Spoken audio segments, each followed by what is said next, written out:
Hi everybody, welcome to a heavy metal hangout. It's just me and my beer hanging out. Isn't that good? There should hopefully be a few people on later on, but there seems to be this special thing where people wait until you've actually started before they bother coming on. You know, it's shocking. Here he is. He's not as late as he normally is. It's Elric. Elric's turned up. I'm not late. You are late. No, I've started, mate. Look, I've already opened the beer and everything. I've got beer open, introductory. The one person in chat is like, that bloody Elric. What an arsehole that Elric is. Late it's as always. Just been you talking to yourself, hasn't it? Yeah, basically. Yeah. It does say there's one person watching already. So, yeah, result. Okay.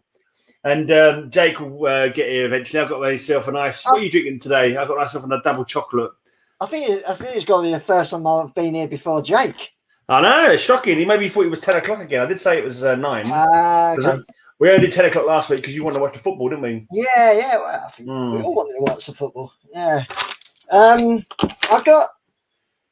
actually went out and bought some mugs. I only bought 2. And I thought, well, I fancy 3. 3 is usually my thing. 3 is a nice round number. It's a nice round number. It gets me slightly too hungover the next day. Yeah. I like to try and have 1 hour. So I try and make one. So I try and nurse it so it lasts me an hour. We do normally do about 3 hours, don't we? Because it's too easy. Too easy to drink 3 in the first hour. You know what I mean? You drink 3 in the first hour, and then you got the hankering for more kind of thing. But you're probably better off not having more because that way lies madness. I got Bengal Lancer. Okay, yeah, cool. It's really nice. It's like I have had that before. Yeah. But so hopefully the guys from Bloodswamp will be coming on later on as well. I've sent them the link. They're not here yet. Oh, it might be 5 minutes late. I've just got a message in. That's fine. That's good. Any exciting stuff happening? Yeah, beer is good. You are not wrong there, Werewolf by lunchtime. I was watching. Well, let's go off the metal track for a minute. Werewolf should come on. He's always in the chat. I know, but he's not a metalhead though. He's welcome to come on and hang out sometime. But we don't really mind. But we can send him off about saying how first we can say how rubbish his style, his choice of music is, and then we can also say Crystal Palace are not a very good team. We can also say that to him because that will wind him up. We can also say if Declan Rice scores in the final, West Ham's won the World Cup and the European Championship. That'd be nice, wouldn't it? Yeah. That'd be nice. But Until you go Chelsea next season. Well, shut up. And also, we I think he will, Yeah, I think he's turned down a couple of contracts, hasn't he? Yeah, exactly. Yeah, we seem to have turned this into a football stream. Yeah. It's all. Well, we talk about whatever the hell we please anyway. It's like it's metal and whatever the heck we fancy talking about. I was actually looking at doing some films on my comic books today, and there's a Hellblazer cover. I don't know if you know this well, by this time. It's got Crystal Palace.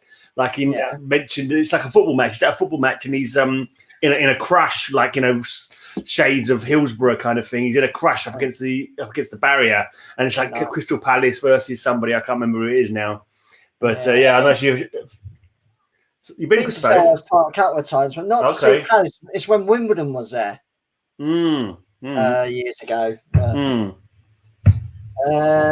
that was a while ago. I invited Ayres, and he's in Camden, and Jeff is busy as well, like on the Zoom chat himself. But I think Jeff genuinely would want to come on. I think so. Hopefully next week. But I might try other people maybe. There you go. Or Fidcast maybe or something. He likes the Jam and Palace. The Jam, as in the band. Yeah, he's into the mod stuff. I like the Jam. I like the Jam a lot. He likes his. I prefer Marmite. Well, that's what I'm saying. Like he could come on, and I could talk to him about music that weed. Yeah. Well, I could sit here and play Fallout while you guys chat. I've kind of like to myself, can I play Fallout while I'm doing a heavy metal hangout? So I can do 2 things at once. It's very tempting. I haven't played Fallout for a week or something. I've got an itch for Fallout, but never mind. The Jam are one of them bands that I'm not really like. Ooh, Jake's in the back room. Sorry, mate. Didn't see you there. Yeah, he is. Hey, Jake. Yeah. So you were talking about earlier on. I reckon we keep we don't really know what we're going to talk about. I'm here before you, Jake. Yeah, for once you're later than Elric. What's going on, man? You get caught shooting. I was having food. Oh, having your food. Oh, that's no excuse. That's good. That's no excuse for tardiness. I want you to write out 100 times. I must not be late for for heavy metal hangout. I must not be late for him. I must be here before Elric. Yeah, at the very least. We were talking earlier on about we never really have a plan on what we're going to chat about. We've got Bloodswamp hopefully coming in later on, and we can grill them on some stuff. I'm not sure who else is turning up. I've sent out a few invites to people. We'll see if people turn up or not. And if any headbangers come past and they want to come on, then he's got 6 people watching. That's a change. If anyone wants to come in, give us a shout, and I'll send you the link. Yeah, basically sit and chat and hang out and talk what the heck we want to talk about. Yeah, and drink. Yeah, but we were saying in the future we should maybe make a theme. We were saying because you want to show some vinyl and Jay's got loads. We could do something like next week. Bring your 5 favorite death metal albums or something like that, or bring your 5 favorite swap. Looks like Bloodswamp all together. All together. Oh, that sounds terrible. That sounds terrible. Got some awful feedback. Oh, weird sound. Have you haven't got a window open somewhere, like a computer window, like playing the video or nothing like that? Oh, it's gone now. Oh no, that's gone. Maybe I don't know if you turn your volume down, probably won't hear us, but I don't know if that's are you doing it on a phone or are you on a laptop? It's on a tablet. The sound's amazing. Oh, it sounds like you're being raped by robots. Yeah, it does.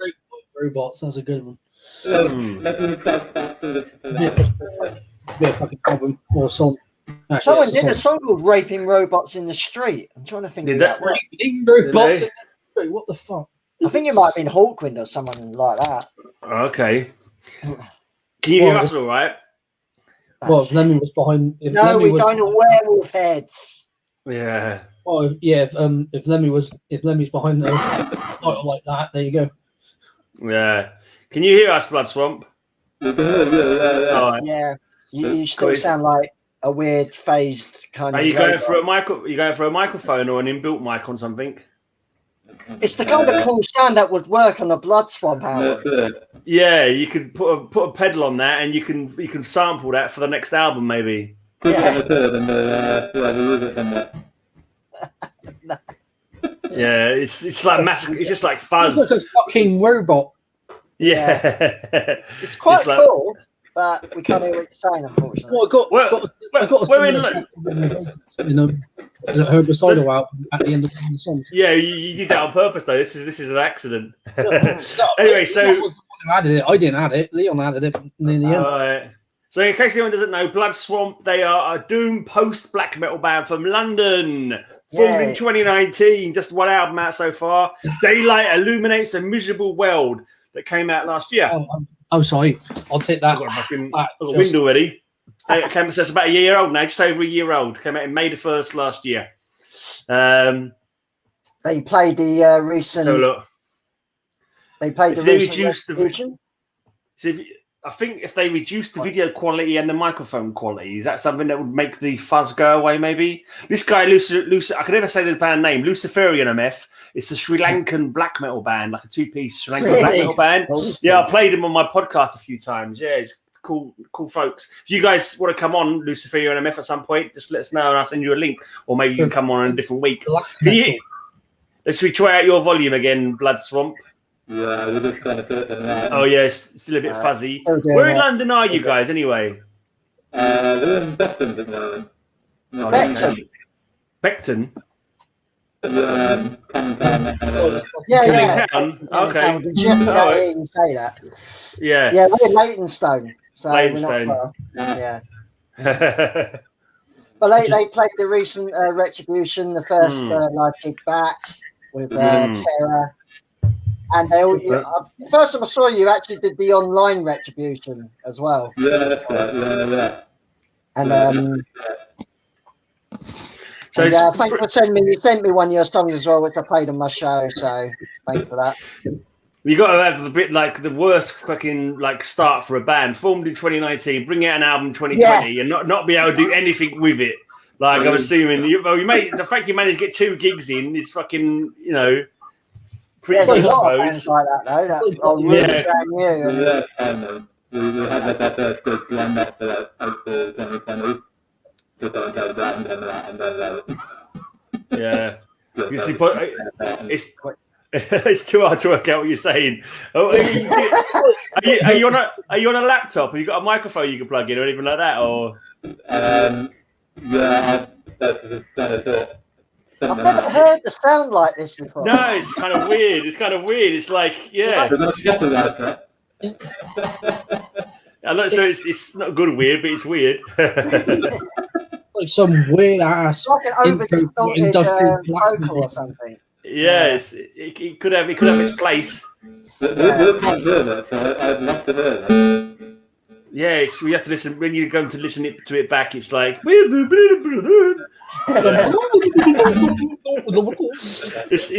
like I don't know. It's a bit of an old TV show. Was it Buck Rogers in the 25th century? It's like Tweaky trying to fuck R2-D2 or something like that. Like, well, I don't know, using the Dalek as a condom or something like that. I'm not too sure.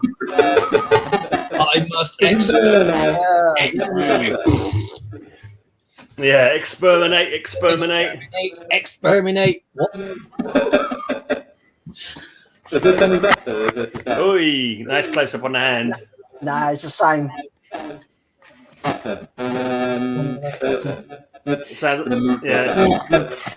Sounds like a broken Dalek. Yeah. Basically, just got on that. Yeah. You bought any new records this week, Jake? No, I haven't bought any records. I did go to Black City earlier. I bought a back patch. Bought you more coffee? Oh, not yet. I haven't bought any coffee yet. Did I download anything this week? I know I'm doing my 78 shows, so I never really download anything when I'm doing them shows. So, yeah, nothing new from me. No. But we were just talking it's sort of like there's a channel I watch called Sea Tranquility. I think that might sound. Can we have like Do Re Mi go back across to see if all the sounds going right? If we can have like a barbershop trio. You sound good. Yeah, that sounds better. You've done it. Yeah, good. Welcome to the Heavy Metal Hangout, guys. That's been 10 minutes. Cheers, guys. Cheers for coming on. So we're going to probably ask you a million questions then, just because you're the first time here, and we want to find out more about you.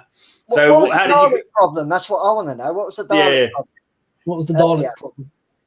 It's a secret. Can't tell you. It's for the next album. They were charging a vibrator on the USB pod, and they forgot to turn it off. Or something. I think that's something like that. Someone will figure out. Bands with fucking secrets. Yeah, well, they can't tell everyone what the secrets are.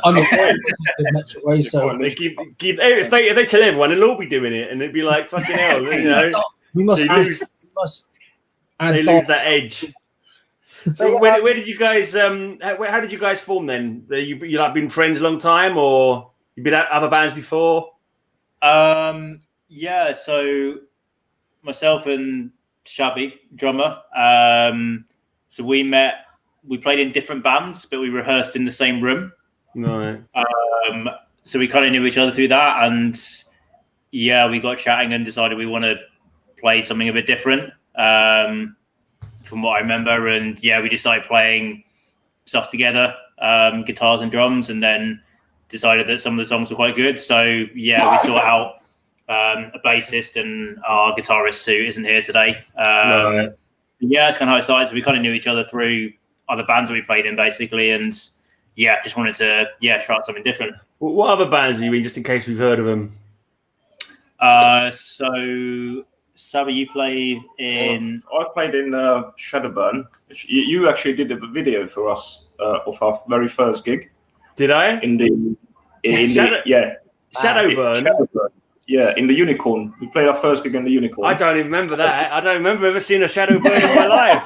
I'm going to have to go back through my videos. I'll have to download that and play that sometime during the stream so I can remind myself. Shadowburn. Who did you play with at that gig? I do go to a lot of gigs, so they're all kind of like too much headbanging, too many gigs, too much beer. I don't remember. I think it was the last gig that Joe played with Void in the Unicorn.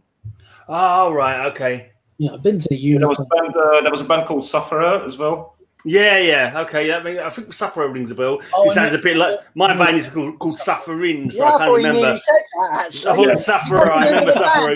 Yeah. You, Graham. No, it wasn't. No. But that is true, though. My last birthday gig, I can't remember fucking what band supported me in my last birthday gig, but that was like 2 years ago. So what do you expect, you know? That was a long time ago. What about other bands? I'll check out Shadowburn. I'm going to download that and play it later. Yeah, I play in a band called Skull Throne. Skull Throne.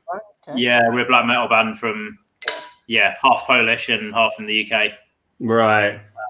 So yeah, no one of note. Basically. Yeah, no, that's but I'm all about the underground, so like I'm much more interested in hearing about underground bands than really well-known bands. You know what I mean? It's like long time. I think like that's what doing underground shit. What I stick with usually is underground bands. I'm always finding underground, mainly underground death metal bands, mainly. But you know, yeah. It's more interesting, isn't it? more interesting. Especially when there's loads like yourself. There's loads of new bands starting up. You know, you were saying how unlucky to start a band at this time, like Imperium Fire was similar. Band I know, like they spent about 2 years making their album because they're very meticulous. Bring it out. Did you say Skull Throne as well? Did I imagine that? Sorry. Yeah, Skull Throne. Yeah. Skull Throne. You both played that same gig, didn't you? You played with Shadowburn at that same gig. I got Skull Throne. I got Skull Throne and Shadowburn. So it's not just me that forgets shit. I forget shit all the time. It was back in 2017, so bloody hell, that's a whole decade ago almost. You know, it was a different decade anyway. So it's like doom and post black metal a fair assumption. Like obviously, like the word post has become a bit like sort of annoying for some bands, isn't it? You know. Well, yeah, because post sludge doom whatever. Yeah, it's kind of hard to describe because it's like both our bands are like black metal bands, and this guy plays in like harsh noise bands, and he's played in some doom bands before. So we kind of wanted to just bring all that together, really, and find some mid ground. Did bits of both. That's for sure. There you go, bleak metal. There you go. So, someone's checking out Bloodswamp on Bandcamp even as we speak. So make sure you go to the Bandcamp, download that stuff, man. And if anyone wants to come on, Silver Knight, if you want to come in, he's got a band called Sinedra, and also Alan. You know Alan from Retribution. Cool. If you want to pop in at any point and have a chat. Maybe you could come on at some point and tell us what awesome gigs are coming up. I just got someone sent me an MP3 to play on my podcast for a gig that's coming up on the 31st of July, I think. Oh, is it Eliminator? I think it was Eliminator. Is that the one that's at the the what do you call it? The Dev. Is that the one at the Dev? Possibly. I know. I think I know this. Yeah.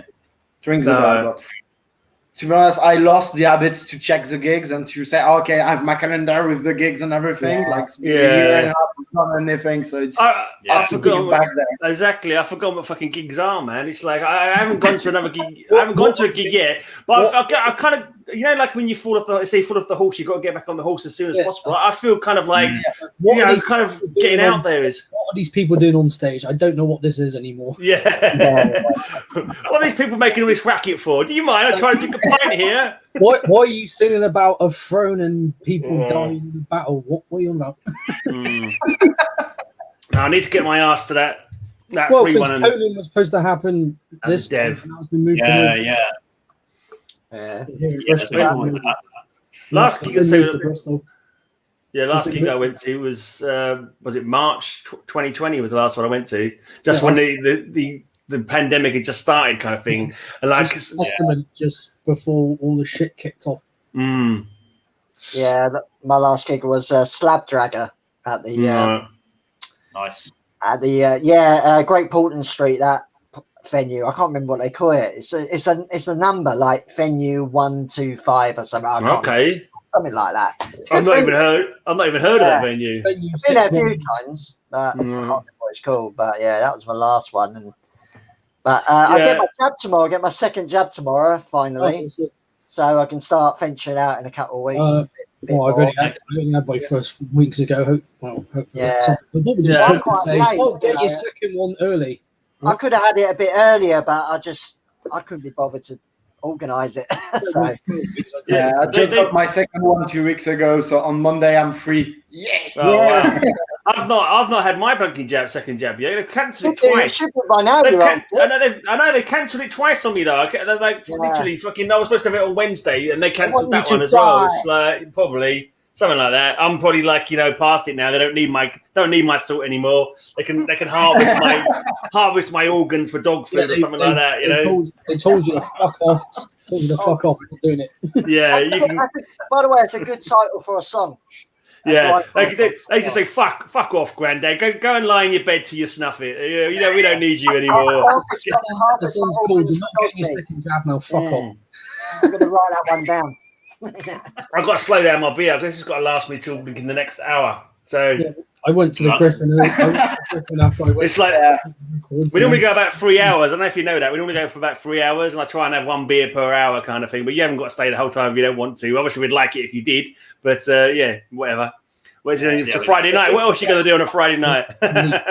What could possibly be better than hanging out, chatting to us three twats? Yeah. I'm the biggest twat of them all.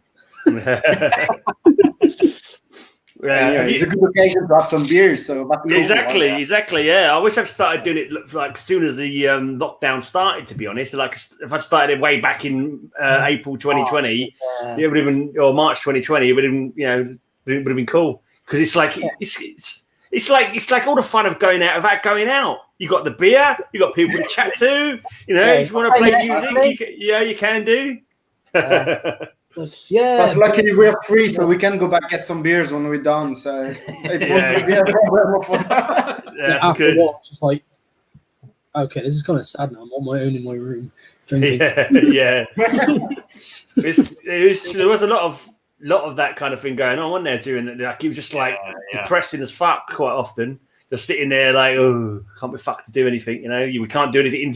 It's the weirdest thing. It's like it's not so much the fact you can't do things. Like it's because I'm thinking to myself, well, I probably wouldn't have gone out anyway. But it's the fact that I can't go out even if I wanted to, which is like it's like doing my head in. Yeah, that's a bit like me.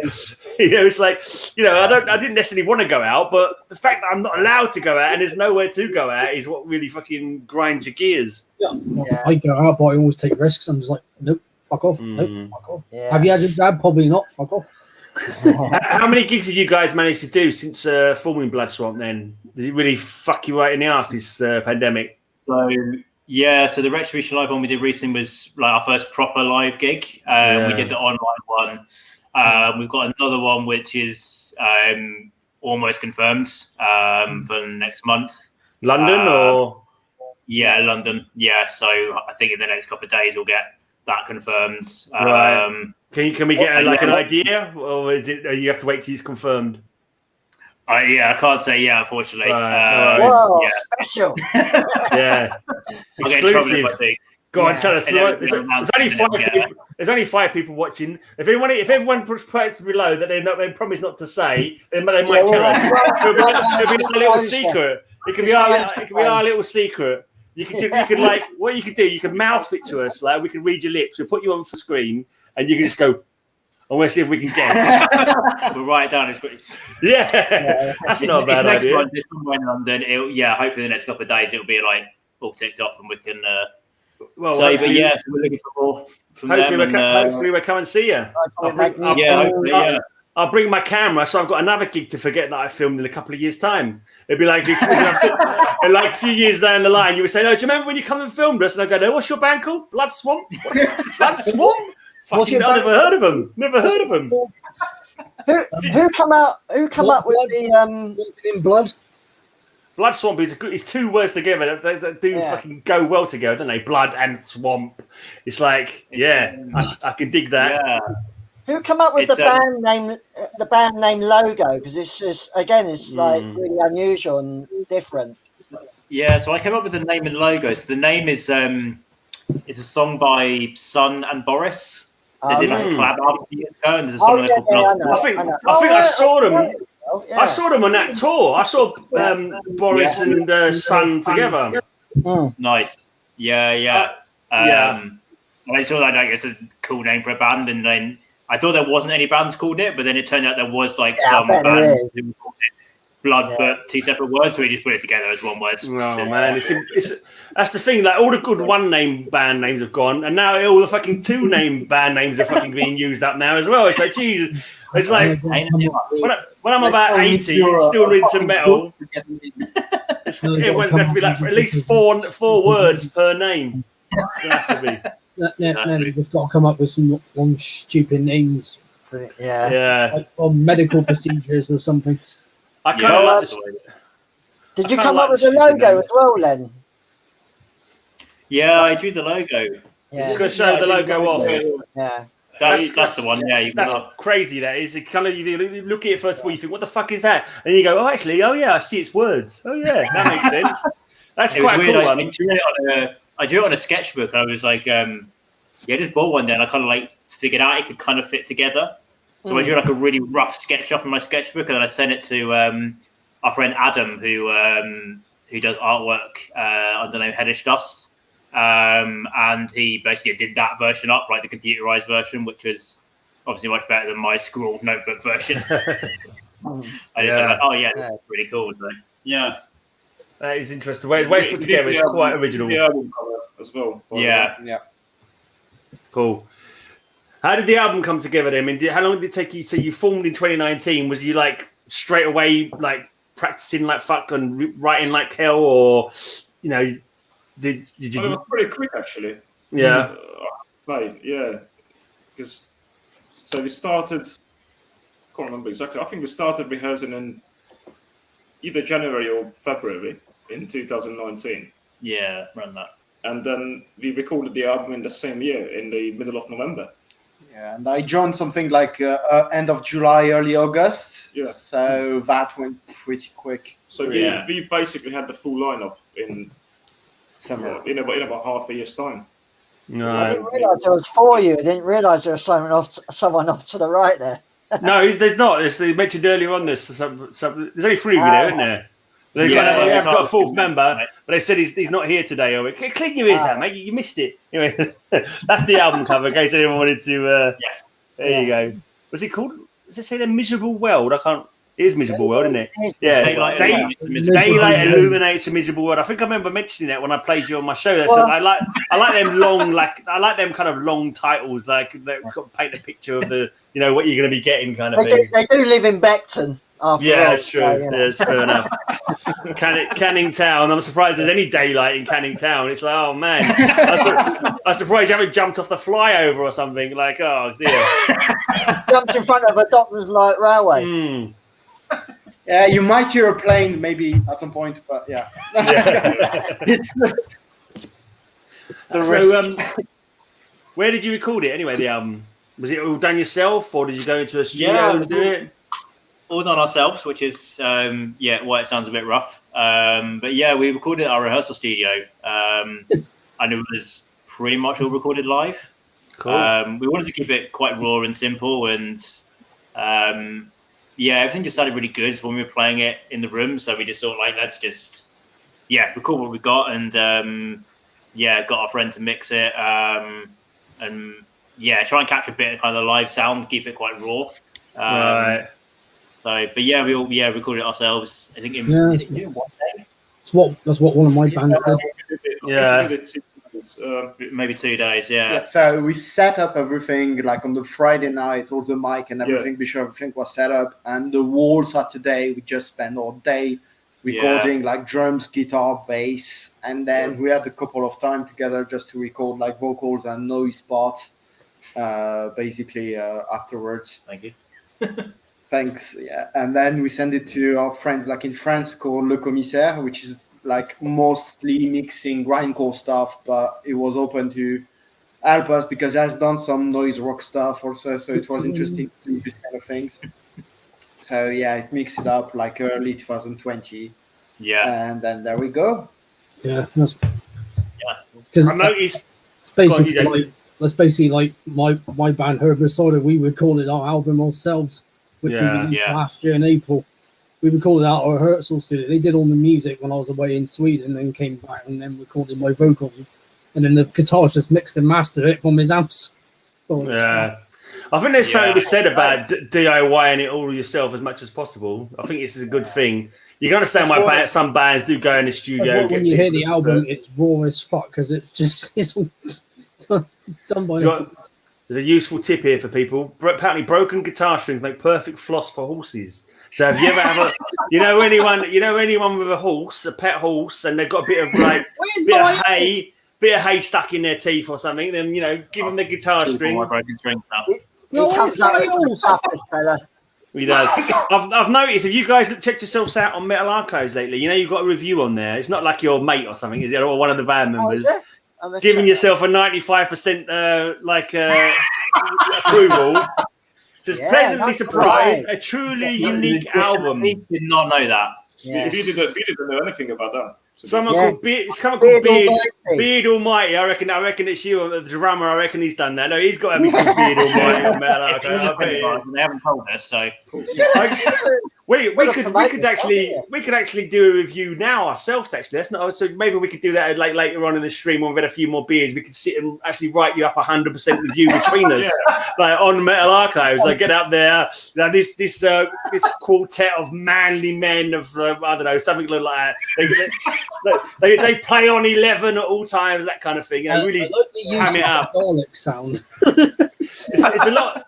It's a lot better than I've got one review for one of my mates' band I was in. One review, it's a little bit not quite as good as the one you got. Mine was like 1%, and it says sounds like we're gargling cum. I think that's the only line that I remember from it. And it's like maybe we can rewrite a review for that. Actually, can we go back? Maybe we could after we've done the Bloodswamp one, we could do a review. Let's have a we look. could do a review for Paradox, like my mate's old band I used to sing in and say, So he sounds like he's guzzling cum. Apart from Gray, who sounds like a fucking diamond. That's someone like that. Maybe we'll add that, make another review. Just so I can. That was quite funny though. I think I would have been a bit crushed if it had been like when I was actually going in that band. But when 10 years later, it's like, that's fucking amusing. There's a picture of you, lad. Actually, there's a picture of you as a front man in Paradox. Yeah. Yeah, what can I say? I was the best looking one, so obviously they put me as the. They had to put my picture on there, didn't they? Yeah, there's been no update. There's been no update. You're still 1% in a review. Yeah, 1%. Maybe I'll go on there and read it again. It's always good for a laugh. It's not actually good. It's great. But, I don't think my main band Suffering never got a review. Through Pain There Is Joy, 1%. Music so bad it gives you a shitty inkling of pure distress. Music so amateur it makes you tense up and sweat. Music so fucking weak it makes you shrivel in disgust. Ironically, the title is a huge lie. Through pain there is joy. There will be pain when you listen to this garbage, but you won't find any joy. Only misery and suffering, which is kind of a paradox. Yeah, that kind of shit. That's very good. That's pretty cool. If you do a noisecore, it's a compliment. Well, yeah. We've had no reviews on archives for the album. Yeah, it's good stuff. Oh, what's the best Suffering's got no reviews. You got no reviews. Right? Anyone who's reviewed the Herbicide, I know he's got a Tumblr page and he reviews a lot of albums. And he reviewed on albums. This is the cracking line. It's like writing an album where you want to get a strong message across. You're going to need to make it clear for everyone. That means using a clean, understandable vocal style and avoiding juggling balls and guzzling cum with your mouth. Cheers, mate. I'm sure I don't remember doing that. I'm sure I remember if that's what I was doing. You sick freak. I don't think I could multitask like that. I don't think I could guzzle cum and I'll leave that to more experienced people. Sexual pervert. Yeah, Herbicidal's got no reviews. No, none, because we got the debut and also the live album of the gig we did in 2019. Yeah, could be, mate. Could be. Yeah, I love it. So, do you want to? How do you actually write your songs? Is it one person who does most of the writing, or are you very collaborative with it? I mean, on the album, I think most stuff I wrote. Or certainly, I had a lot of the ideas and a lot of the riffs and stuff like that. And then things tweaked as we became a collective, and naturally things changed a bit. But there was a few parts that we kind of wrote together. A few parts like the final track on the album, like the whole end section. I remember we just got drunk one night and played and like just jammed that out, and just somehow those riffs came together and stuck. It's kind of a mix of stuff. A lot of it, it's stuff that ideas that I had that sounded good in my head, and then once you play them with a collective, things kind of naturally change. And develop. So that's cool. Yeah, I think the first two songs we did, the two songs he had earlier was, I think, Portrait and Decline and Decay. Yeah, I think. But the rest, as far as I remember, we just come up with on the go. So in that somewhere in the half a year. Right. Yeah, a lot of ideas that you have is like, it kind of works, but then when you play it, like it becomes like you feel like where things can change and develop. So it's always. I had one riff. Massive buffers coming my way. The opening riff for Analogy. Oh yeah. I had that for about 8 years or 9 years or something. never used it anywhere, and then I showed it to the guys. They liked it and changed it a bit, but every chord is actually the original. Yeah. At least. Yeah, but the way to do things is probably people arrive with idea of rings or even an idea of songs and everything, and then you start to mix it up with what people know, their own influence, and you do something like a mix of everything and trying to come out with something that makes sense for all of us. I think that's the way to go, and that's the way what we're doing since in any case. Well, I would have never thought that that little riff is going to turn into a 14-minute song. Fuck. Did you look back on that a year later? I mean, when you look back on it, like it was a year, like May the 1st it came out, wasn't it? Last 2020. Yeah. When you look back on it, are you still like proud, or are there things you would change? Something you do differently next time you come to record?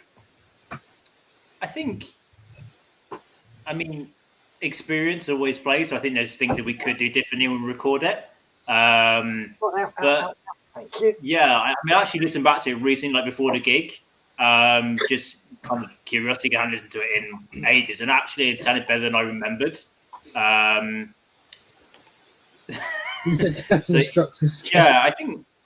think for what it is, like we're definitely proud of it. Like we recorded it ourselves. We had a friend mix it. We didn't have any label behind it. We didn't have any promotion or didn't have any gigs behind it to get a following up. We literally just put it out there and just to see what happens. So we come from there. I think we're pretty proud of it. Did you consider like maybe delaying it because you brought it out say May, like a couple of months into the pandemic, or was that point we was all thinking we was gonna be out and again in a month, or weren't we at that point?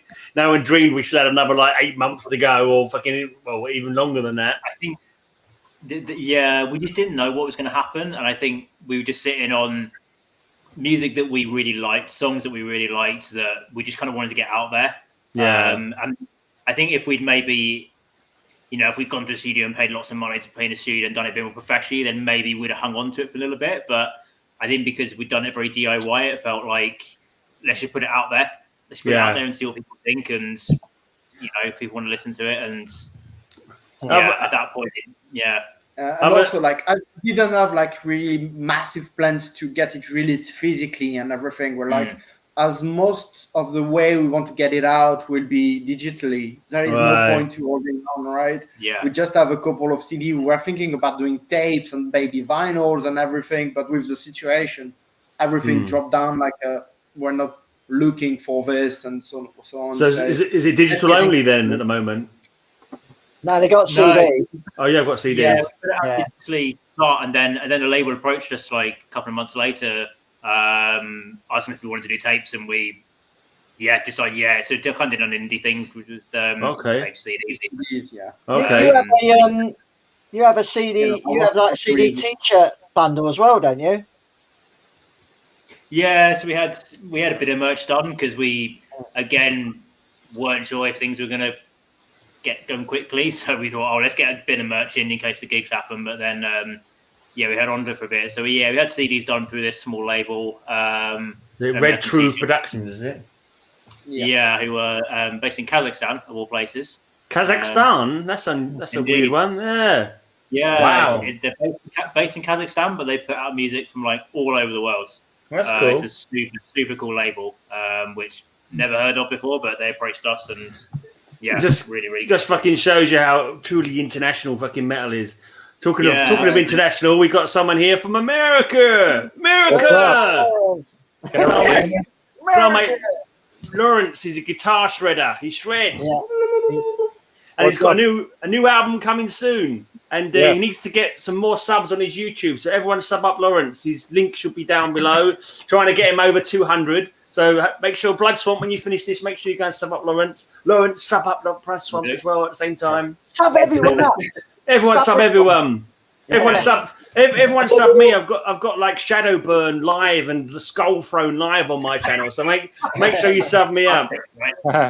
Unforgettable. Let's finish up talking to Bloodswamp a bit, and then we'll talk to ask Lawrence about his new release. What about musically? Who writes the lyrics? I'm always interested in the lyrics. I don't know what other people think about lyrics, but Lawrence doesn't care for lyrics because he's all instrumental. He's like, lyrics? Who fucking needs lyrics? Lyrics are for posers. What are these lyrics? I don't need lyrics. Yeah. That's what I do. Yeah.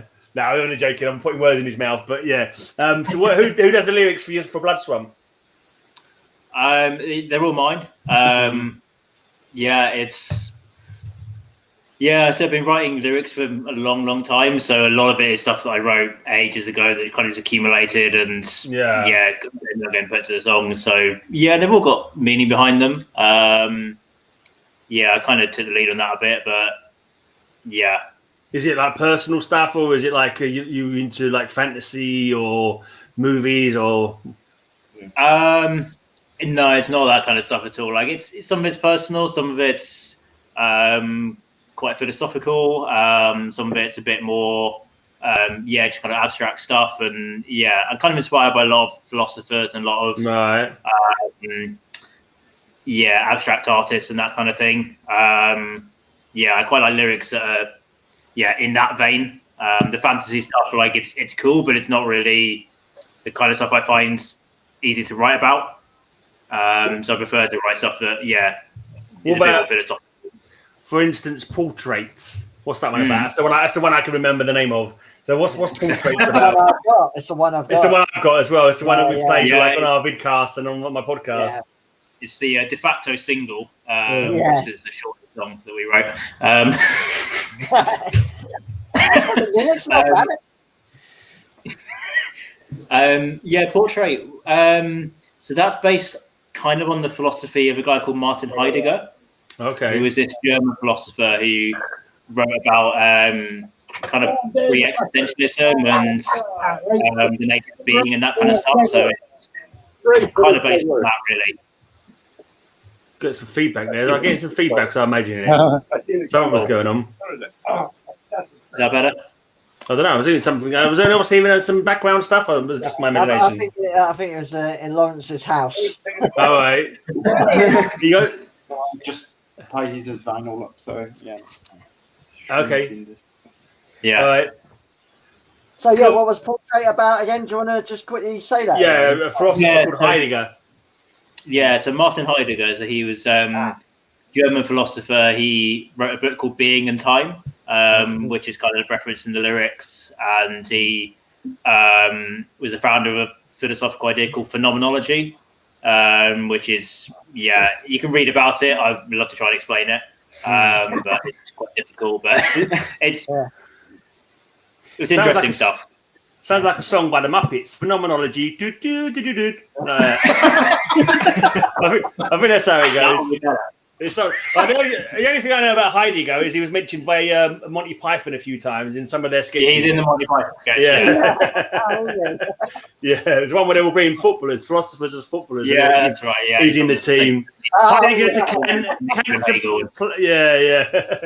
Anyway, should we talk to Lawrence for a bit? We'll come back to you guys and have a chat later. Lawrence has got a new release imminent on the horizon. Tell us about it. Tell us all about it, mate. You can hear me, right? I'm just making sure. Yeah, we hear you fine, mate. Yeah. Cool. Yeah, I had a couple of songs like sort of on the back burner and everything from the old CD that I did, but I wasn't sure if I really wanted to keep them. I ended up there's only like 2 of them, and I ended up rearranging some of them and everything, and I thought to myself, well, I could just write a whole new CD because I have plenty of time because of the coronavirus, So I just started writing a whole new set of songs, and so we're looking at I'm probably going to have this new one out before the end of the year, so I'll have 2 full lengths out in 1 year, which I think is pretty productive. Yeah. It's certainly more than I've done. I've scratched my ass a few times. That's about what I've done this year, to be honest, and hung out online a bit, and certainly not brought out any records, that's for sure. Right. Yeah, probably like I was thinking maybe early September. I'm trying to make a music video for one of the videos. Okay. Bring it out on the 5th. Bring it out on the 5th of September. That's a really good day, the 5th of September. Yeah. It's a very successful and sort of horny and sexy kind of day. It's my birthday. It's my birthday, basically. It's my birthday. I made this CD a bit Yours more is the dark than the 6th. other one, but It's the 6th. but it's a little bit more dark sounding than the other one, but it still has like a lot of energy, a lot of like it's still power metal-ish, you know what I mean? Yeah. But the solos are, you could definitely tell that it was by the same person, without a problem. Yeah. Got 9 tracks on it. There's 2 of them that are. There's a lot more synth though too. There's 2 of them that are just drony synth things, and everything else is just all like fast metal and stuff. Right. To give you an overview and everything. Yeah. Have you started on titles yet? Yeah, I have all the titles on. I actually posted probably all the demos on YouTube. I have all the demos, but they're not. They don't sound exactly the same as they do now, as the stuff. But because I had to rearrange some stuff, but I do have the songs posted already. I'll have to download. Tell us one, so I'll go and download it and we'll play it later on. We did actually play you on the vidcast on Thursday. We played that song from the last album that we played. I couldn't remember what the song was, and it wouldn't show up on because I put it onto StreamYard, and StreamYard doesn't show you the full title. So all I knew was it was by you, and that was it. I didn't know what the name of the song was or anything because it wouldn't show up. But if you want me to, I could probably play one of the new. Should I play one of the new demos later on, or should I just play the one I've already got? Oh yeah, what's best for you? Are you going to YouTube to do it? Yeah, I'll just get it off YouTube. Oh, cool. Yeah, I think a pretty good one is probably the one called New Track 6/3/2021. I didn't title it. That's really catchy. That one, I like that one. Don't change it. Oh, actually, I've got the wrong one. I've got the because you got a Lawrence Wallace topic as well as your own actual channel. So I'm trying to find your actual channel. Yeah, it's leading me to a self. I can write it. The chat. It's just Lawrence Wallace / guitarist. It's just this. Let me type it in here real quick. All right, let's have a look. I think I might have it now. Let's have a look. Lawrence Wallace guitarist. There we go. There you are. You've got 199 subscribers to this channel. We need at least 200, at least one more. Elric, have you subbed to Lawrence Wallace yet? Yes, I have. Oh, you better have done. I'll be checking later. I'll be checking later. And how about you? How about you, young Jake? Have you subscribed yet to Lawrence Wallace's channel?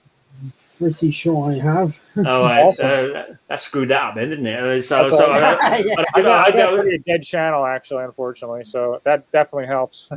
Yeah, I know that they're real people. They're not like fake little numbers in there, Well, for lunchtime, sub him up so we can get him to 200. Right, let's see if we can find that track now.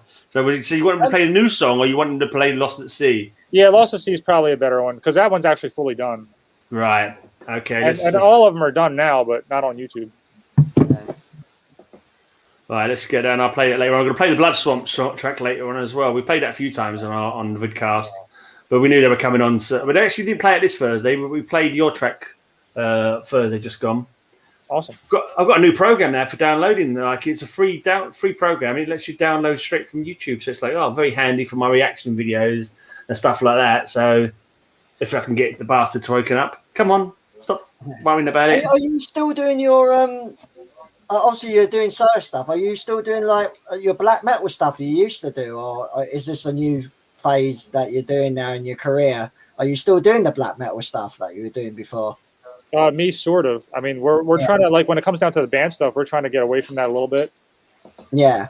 And because the guy who the only black metal band that I'm kind of working with now, he wants to get away from the screaming. He's like, I'm so sick and tired of doing the same old stuff.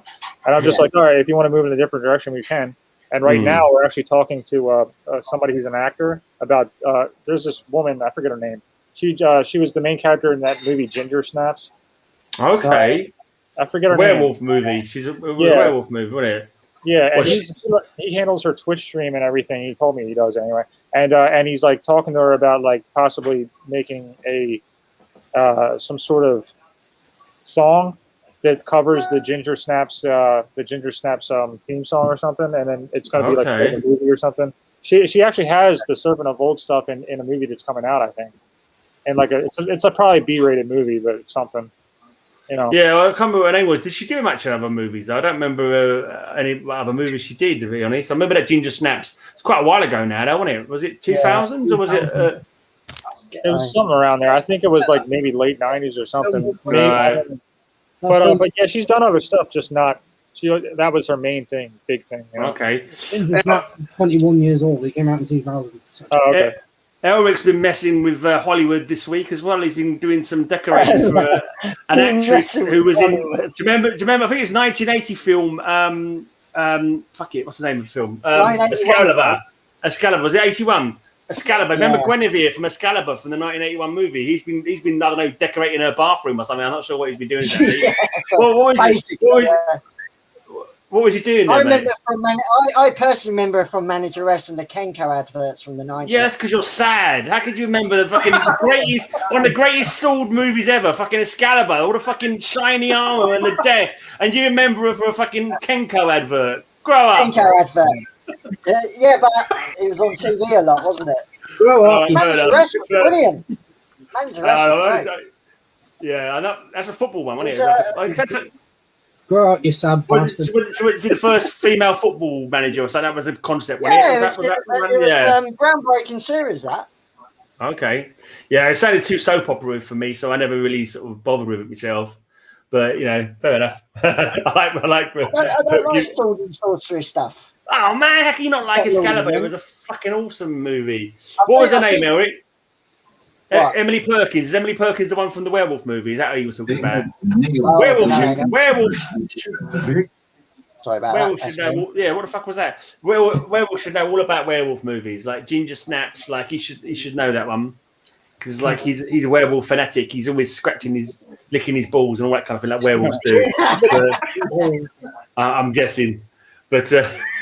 So we actually should play a track then, because actually no, let's wait till it's beer o'clock. I'll get another. Oh yeah, Let's play. I don't know, maybe. What was the name of the woman from Excalibur, Elric? Emily Perkins. No, that was the one from. It is Emily Perkins from Ginger Snaps. I just checked. From Ginger Snaps. Yeah. What was the woman from Excalibur called again? Cherry or something? Cheryl. Cherry Lungi. Cherry Lungi. Okay, fair enough. And you did a cracking job, and she gave you some biscuits. I remember you saying that. He got biscuits from Guinevere, man. That's crazy. Biscuits? That's crazy. Next time I watch that movie, I'm going to say that woman gave Elric some biscuits. I'm going to remember that. It's going to be your claim to fame.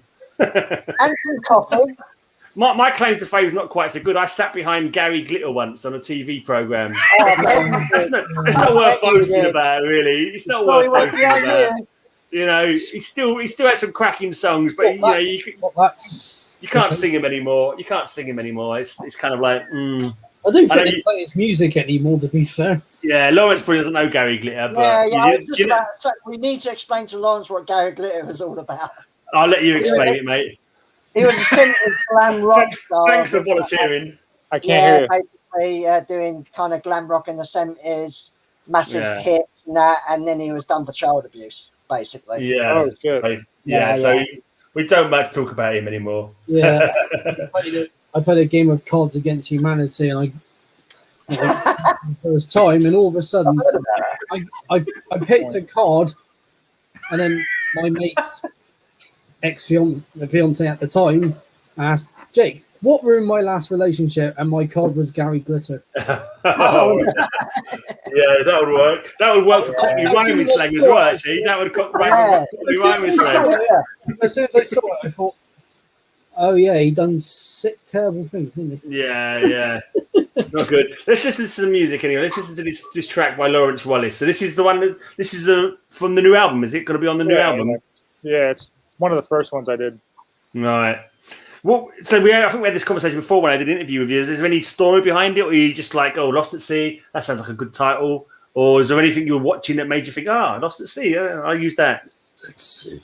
I think there was a part in the song where I was trying to make it sound like somebody was like trying to get back on a ship or something. You know how like sometimes you get these visions and you're just like, right. What will go good for me at least? Like I have like when I watch TV, I see certain things happen, and I'm like, what will go good with this one scene here, like musically?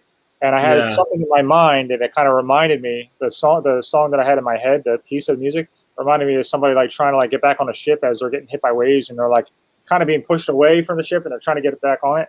And it just like I was like, all right, so what title reminds you of that? And I just jogged my head up a little. I was like, oh, Lost at Sea makes sense. Cool. You know?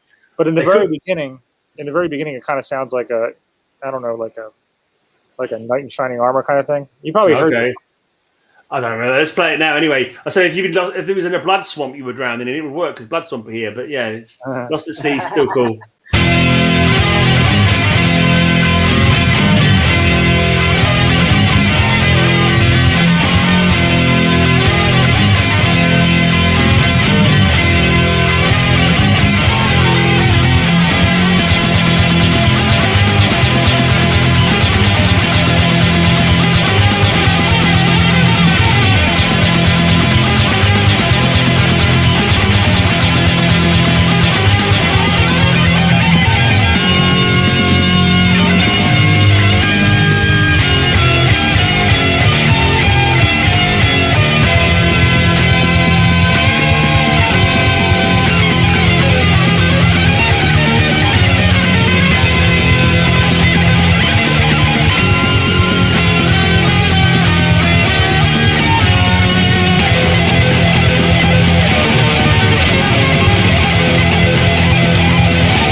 All right, yeah, that was cool. Okay. Awesome. Thanks. That was cool stuff. Love it. Love it. Oh, mate, Nice. It's our mate Phil. We've got Bloodswamp, and we've got Lawrence. I think you was here before when Lawrence was on, weren't you, Phil? I was, and I was very much impressed with that track we just heard. Did you have you subbed to his channel yet? Because we're trying to get him over 200 subs on his channel. Oh, how the hell, Graham? Listen, Graham. Right, it's taken me all my time to get onto this bloody thing. What are you on about? Just sub his YouTube channel. There's a link down below in the description. Go and give him a sub. Go and give him a sub. My YouTube channel, I got over. It's confusing. I know. Don't worry, Grandad. Don't worry about it. I'm older than the rest of you put together. Right? Okay? Not quite. But yeah. I've got 307 subscribers now. I just checked on my YouTube channel. I thought you were going to say it was 307 years old. Thanks. No, he doesn't do vocals. Werewolf by lunchtime. He does shredding. He does shredding. He doesn't do vocals. Shredding is his vocals. I actually did catch the like medieval kind of like knight vibe when it first started off. It did sound like something that would be like Camelot or something. Sing. Yeah. Oh, that's like terrible. Peter Frampton, as we're thinking. That's my attempt, is to make the guitar act as a vocalist. Yeah. I can't sing, otherwise I'd sing, but I just can't do it. I sound stupid. You said that last time, Lawrence. I know you saved everybody that pain. I know it's quite fast, like quite a fast song. Is that a female album bit faster, or is that just one song that's that speed? I think in my mind here, there's a couple songs that are not that fast, and then there's like a couple of them that probably are. There's most of the power metal ones are quick. Yeah. Yeah. Sound quite heavy as well, Stuart. Yeah. It sounded quite heavy. Yeah. There's probably I think there's like 3 other songs that are fast like that. Yeah. Cool. By the way, Bloodswamp, I don't know if you saw the private chat, but Jake does a podcast as well. It's like if you've got a track, an MP3, you can send him. They play on his podcast. Looking for more bands. Yeah, he's always looking for more bands. Mainly underground. Yeah. So sometimes I have another mate come on as well. He does a podcast called The Black Thames, and I don't know if he's coming on tonight or not. I have not heard back from him, so he might be babysitting tonight or something like that. So, but yeah, cool. How's the reaction? How's the reaction been to the Bloodswamp album anyway? So it's been a year. Have you had any good press from it? Yeah, generally reaction was pretty good when it came out. Yeah, we've been on the BBC as well. On the BBC, what was that for? Was that like shit there? Was that a police watch special or something like that? What was that all about? Have you seen these men? They were seen lurking around, coming down suspiciously. Have you seen these 3 men? They've been wandering around town, drinking beer and being a nuisance. Welcome. Yeah, generally was pretty good. I think we had one review which didn't like the DIY recording thing and just. Let me go on mute real quick. Hang on 1 second. All right, mate. Carry on. Yeah. I think one review we sent it to them and they posted a review of it and just said these guys need to learn how to record, and that was it. Hey! Hey! Yeah, like in my final records, I have half of them that are grindcore stuff, and I'm like, guys, this is professional recording to compare to half the shit I have. Like, please. Exactly. Different people see it in different ways, but people don't realise sometimes you purposely want something to sound raw anyway. You know. Exactly. I like the way the horse comment come up and Lawrence was like, I'm out of here. He's got to walk his horse. He's got to walk his horse. I think he's got to change its bedding or something. Whatever they do with horses. I mean, he's probably got to floss. He's probably got to floss its teeth with a guitar string. I think that's probably what he's gone off for. Why is he coming up with horse stuff? I don't know. Already, Graham. No, I'm not going to go and get another one in a minute. Why is he coming up with horse stuff? This is an ongoing thread. He was talking about flossing horses' teeth with guitar strings. I'm just carrying it on. You know, I'm going to go and get a beer. You guys talk among yourselves for a bit. And I've got my jammy bottoms on, so if you stand up and you see some really bright, shiny trousers, ignore them. It's just my lounge pants. I like to let it all hang out at my age. BBC saying that you should pajamas, basically. Well, maybe BBC, you should have better fucking programs. Yeah. What was the one back in the 90s? Living with the Enemy, it was called. I remember that. The documentary thing. The Napalm Death and Cradle of Filth on it, wasn't it? I remember the Cradle of Filth. Of a fan who was like, these guys are promoting devil worship, blah blah blah, and following around tour in a fucking camper van. Yeah, that's pretty cool. They ended up friendly. That was one of them when they ended up understanding each other. And the Napalm Death one, they were interviewing Mitch Harris and Lee Dorian in Mitch Harris's bedroom in Wolverhampton. Oh, yeah. At his mum's house. It was hilarious. Absolutely hilarious.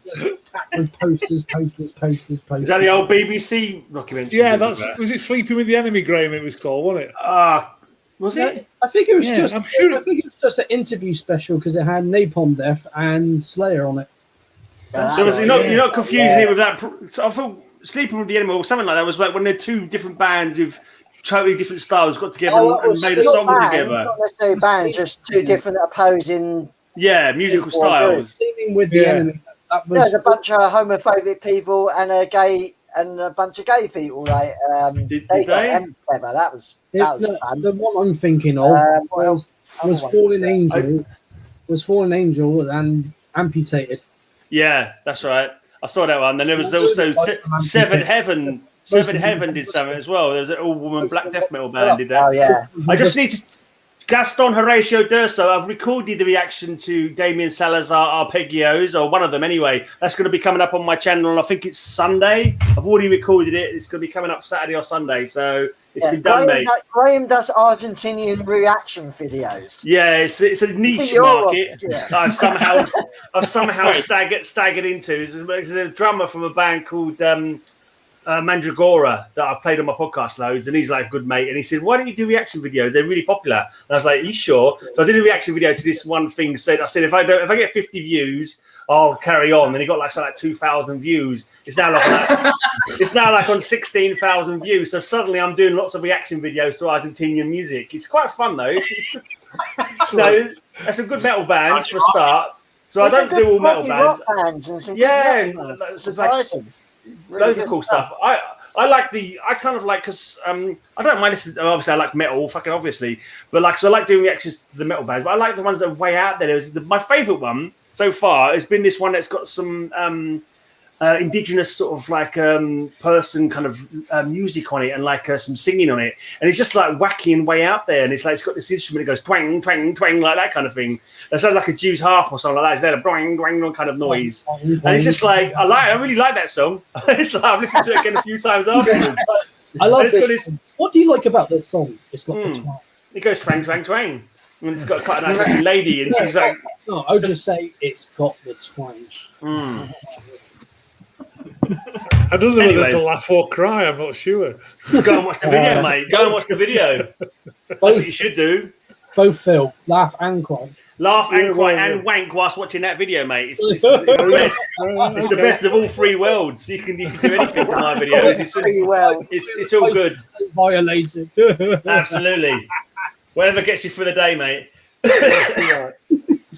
I'm going to see if I can upload this video. Actually, it might be too long. I've just downloaded the video of Shadowburn at the Unicorn, 27th of October. No, it's too long. Man, it's too long. I'm going to have to trim it and then. Oh man, all the things I do for my audience, I've got to trim that. I've got to trim that, and then I'm going to. What was that? They don't worry too much. Don't worry too much. You sure you don't want to hear Shadowburn? Come on, guys. I'm sure you do want to. I'm sure it's been ages.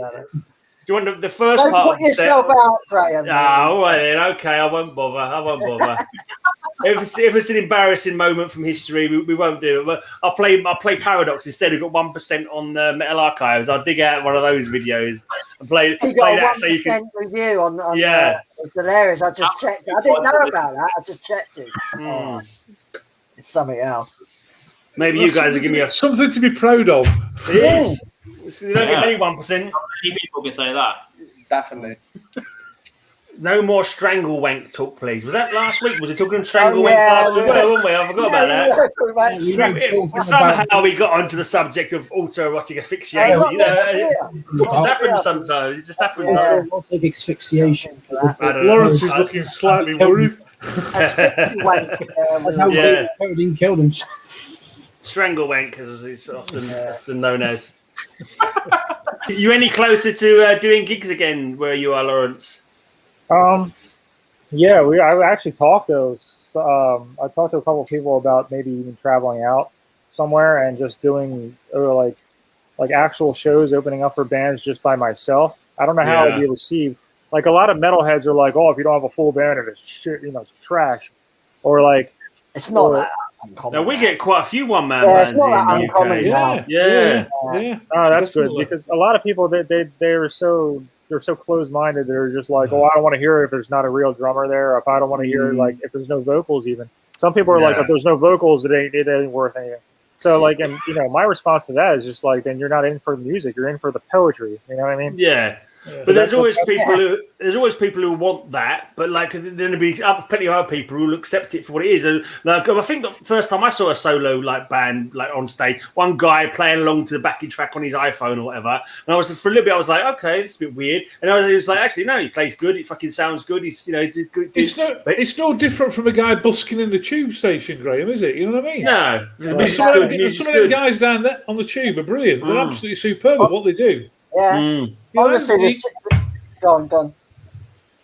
So, I was going to say the scene is there's so many single black metal bands. Yeah, completely. Death metal, a lot of death metal as well. Yeah.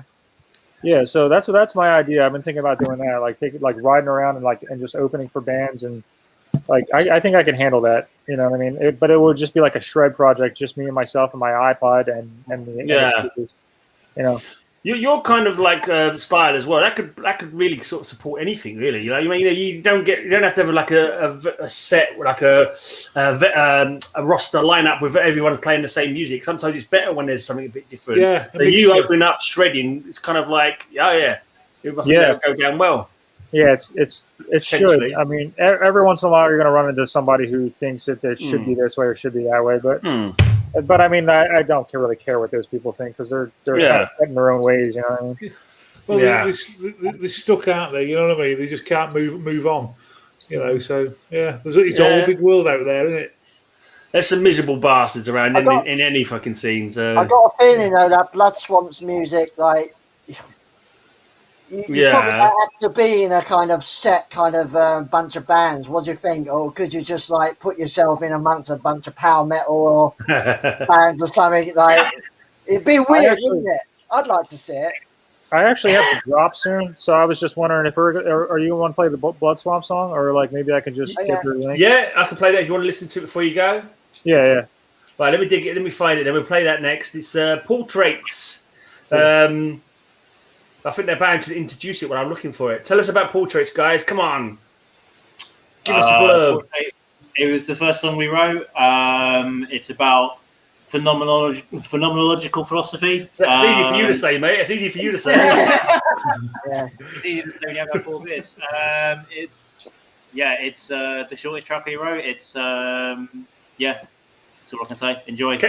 Carry on, I can't find it. Oh no, there we go. I found it now. Smooth as silk. This stream is smooth as silk. It's got some doom metal, it's got some black metal, it's got some post metal in there. It covers a bit of everything that we do. So I think we should go more. We should go more into the post metal thing later on, because like, what the fuck is post metal anyway? How do posts play metal? We're gonna have to talk about this later on. It's what you used to do, Graham, working in the post office. Isn't it? Exactly. Yeah, working in the post office, like sending packages out. It's like, we are post metal. This song is called First Class Delivery or something like that. This song is called The Checks in the Post. This next song is called My Package Was Late. Yeah, my small package is not pleasing. Something like that. Anyway, this is Bloodswamp with Portraits. Play then, you fucking thing. Why aren't you playing?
All right. Good stuff. Yeah. Good stuff.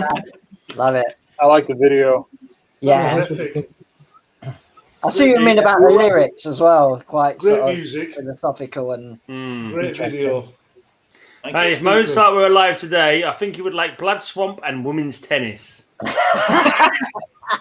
Equally, or Werewolf needs to be writing reviews on Metal Archives. Go to Metal Archives, Werewolf. Start writing reviews, mate. We need your left-handy brain to thinking, write some stuff on there, man. Go and do a review of Paradox for me. You could do with another 1% one or something like that, or 100%. I don't know. 2%. Talk about horses flossing with guitar strings and shit like that, man. That's gonna, he should be in a stoner band writing lyrics. I swear, he should be in a stoner band writing lyrics. Old bloody Werewolf. I remember when we played it on the Fidcast yesterday. I was talking about. I like the effect you have on the guitars towards the end of the song. Like, how did you create that? I think it's a phaser. Yeah. I think it's a really phaser. Yeah. I can't quite remember, but I think it was last week we played it, Elric, not yesterday. Oh, was it? Yeah. I think it was just really heavy phaser. Yeah. It sounded like an old electro harmonics type thing. Yeah, I can't remember what it is, but it's something I don't use it anymore because it's really, really heavy, but it works for the recording. It gave a real lot of texture to it, and it just sounded really good. Yeah, impressive. I've only heard 2 pieces of music tonight. They've both been great. I'll sing you a song later, mate. You'll be even better. You'll love it. All right, I gotta drop everybody. I'll probably try to hit you up again on Fridays. No worries, mate. Yeah, cool. Anytime, dude. Anytime. Always happy to have you on. Great to see you, Lawrence, again. It'll be a bit rather short this time, but yeah. Love you, new song. The new stuff, mate. It sounded great. Thanks for having me. I think we need to get another shredder on, and then we can have them discuss shreddy type subjects. Maybe have a shred off. Shred off. Maybe Jason Aaron Wood, my mate Jason Aaron Wood. Which arpeggio is the hardest, or something like that? I don't know fuck all about guitar, so I guess whatever. Well, I'll try to get Jason Aaron Wood on it. That'd be cool. They could talk. They can talk technical stuff. Later. See you later, mate. See you, Lawrence. See you later, mate. Hopefully he's got over 200 subs now. Hopefully. Yeah. I'm gonna go and check his. I'm gonna go and check his channel, see what his sub count is now. Because I just think he's got fucking good music, man. He just deserves to have more people. 201. Oh yeah, my work is done. Oh yeah. Are you on commission? No. I'm just trying to, I like to support other people. I'm an enabler. I help people out. I'm not sure if enabler is the right word, but anyway, I don't fucking know. But yeah. I've got him over 200. I think you described Ghislaine Maxwell as one of them, Graham. That's about as satisfying as that wank I had earlier. That getting him over 200. That's the best. That's the second. It's probably better. Probably better. It's more satisfying. Anyway, enough about that. You guys chat amongst yourselves. I like the way it's you're not a band promoter, you're a band enabler. I don't know. That probably isn't the right word. I don't know. What do I know about words? I've struggled for the English language all my life. I don't know. It's tricky. We're from East London. What do you expect? Yeah. I'm just jibber jabbering, man, like I always do. Jibber jabbering like a crazy fool. So guys, where can I pick up your music from? Ooh, sale, guys, sale. Commission for my channel. What an arsehole. I'm a chancer, man. What can I say? Go and buy the records. Yeah, it's all on Bandcamp. So, cool. Yeah, I might have to have a little investment, I think so. Yeah, I was really, really very impressed with that. He had a bit of doom, which I really really like, and a bit of black metal. Yeah, and all very eclectic and ethereal with all the effects and all that. It was really good, really good. I'm glad you enjoyed it.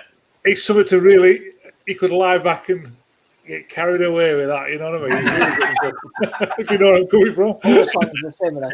And it's a bit posty as well, and you're a bit posty, so that's really good. Well, there you go. Yeah. Oh, you're posty. Yeah, I always check next door's mail round when it gets delivered. Yeah. You know what I mean? No, I didn't mean thick as a postie. Aside, I did, but anyway. What size of envelope do you prefer? Well, that's a post-it. Whatever. It's a post. Is that the same thing, Graham? I don't know. I don't bloody know, mate. I don't know. I lost the plot when new metal came out. That was that. You know what I mean?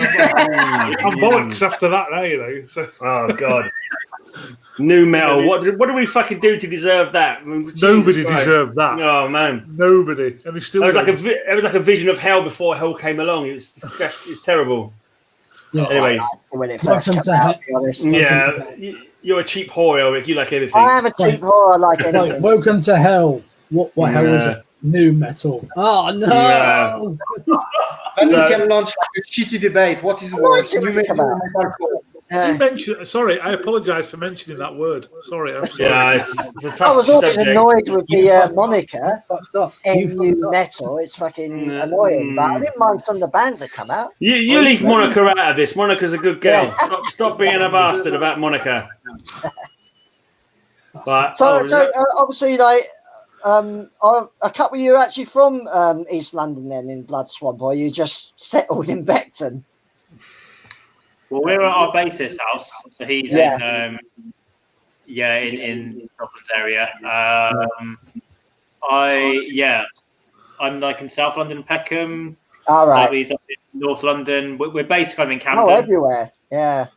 Yeah, Camden, Kentish Town is kind of our base. Yeah. Is that where your practice room is? You don't practice behind the unicorn, do you? There's a studio behind the unicorn, isn't there? Yeah, we a couple of days ago, but unfortunately, new landlords are taken over, and we got kicked out a couple of days ago. Yeah. Oh shit. I think, Ayers, you know, D. Kerr. Yeah.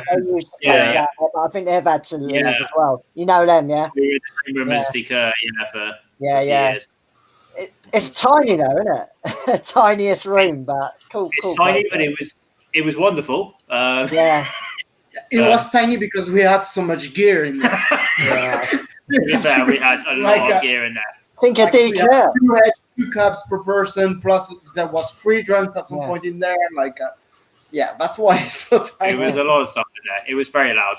It was fun. Yeah. Think of D. Kerr. There's about 7 in the band in there, or something like that. A lot of sound. So have you found a new place to go to then? Not yet. We're on the hunt.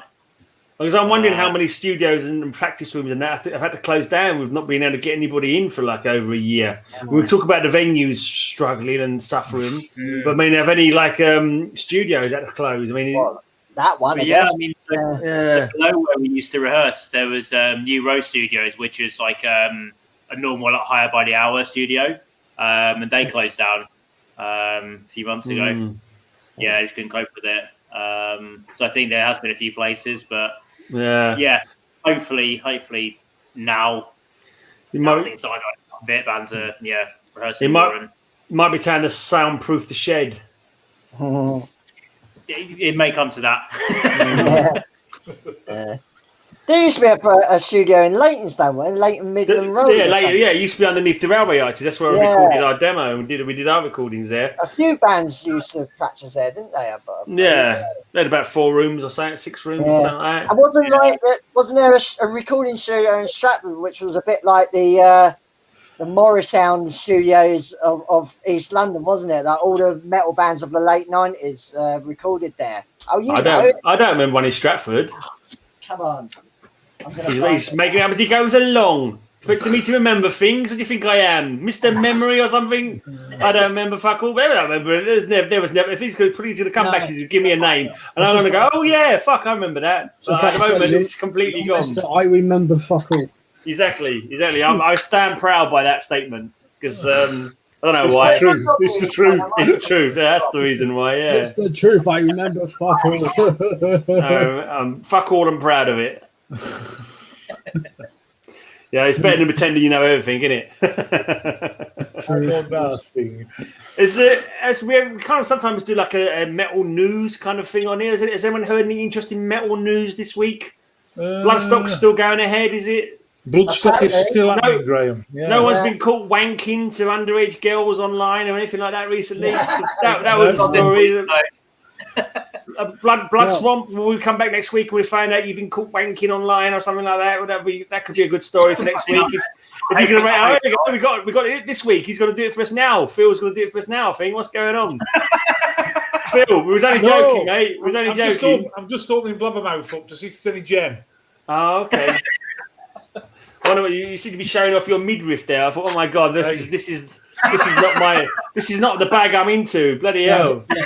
That's not what we meant by news. We don't want to see anything like that. Shocking. There's been some two dates announced, haven't there? Gojira coming up. Yeah, Gojira coming over. Right. Yeah. Who else? I've still got my tickets. Weaponry.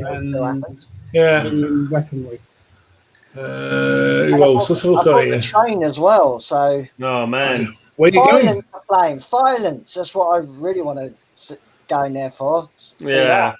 I can't remember if I ever saw Violence. I don't think I ever saw Violence. They ever played over it before, but they're back in the day, in the 80s or 90s. I don't think I remember. I'd be surprised. Yeah, I don't think they have, Gray. I've not seen them then. I haven't seen them. They would have like probably, if they had would have tagged on the back of a Slayer tour or something like that. You know what I mean? And I caught all them, and I've never seen them. To be honest, I think I'd remember because I fucking loved that Violence album. So I think I would have remembered if I had seen them. But the trouble is, I've got such a shit fucking memory that, maybe I wouldn't have remembered. But there you go.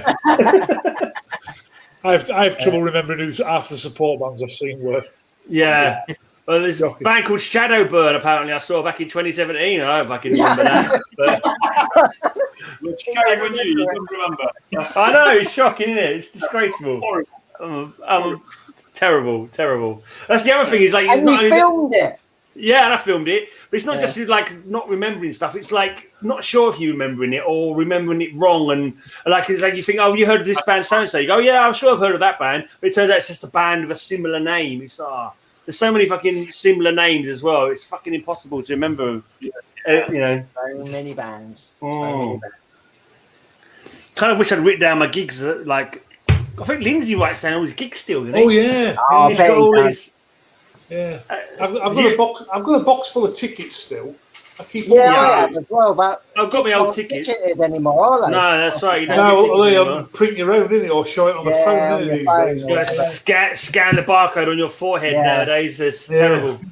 It's got your COVID app. Your ticket's got your COVID app built into it as well. Get it beamed directly to our retina. That'll be the future. That's what I'm waiting for. Yeah, wow, this gig is awesome. I haven't got to leave my house. You're right. Exactly, yeah. Whoa! Inception gigs, that's what I'm waiting for. Yeah.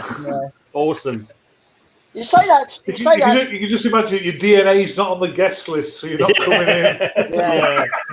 The thing is, we laugh at it, but 20 years ago, like, if you would have said we could have got into a gig by our phone and someone giving our phone, we would have laughed then. Yeah, true. You know what I mean? So, like, it's amazing how technology just. Yeah. I suppose they haven't done like VR gigs. We've got their hologram gigs for a while, didn't we? I think that kind of died a death. I'm not sure we're going to get any more hologram gigs. No, shit, basically. Yeah, but once the technology picks up, though, who knows what the future's going to hold? I think Kiss will turn into a VR band. Can we take that quote to like put on our next promo release? What was the quote? Whatever quote you want. What did I say? Who said it? What was it? Werewolf said it. So, what about the old bandanas? Bring it up. Or the one about his mother-in-law shitting herself? If there was a subtitle, that is it. Because she was lucky because she shut herself. It's in front of that. Happy to learn that shit is an irregular verb in English. Actually.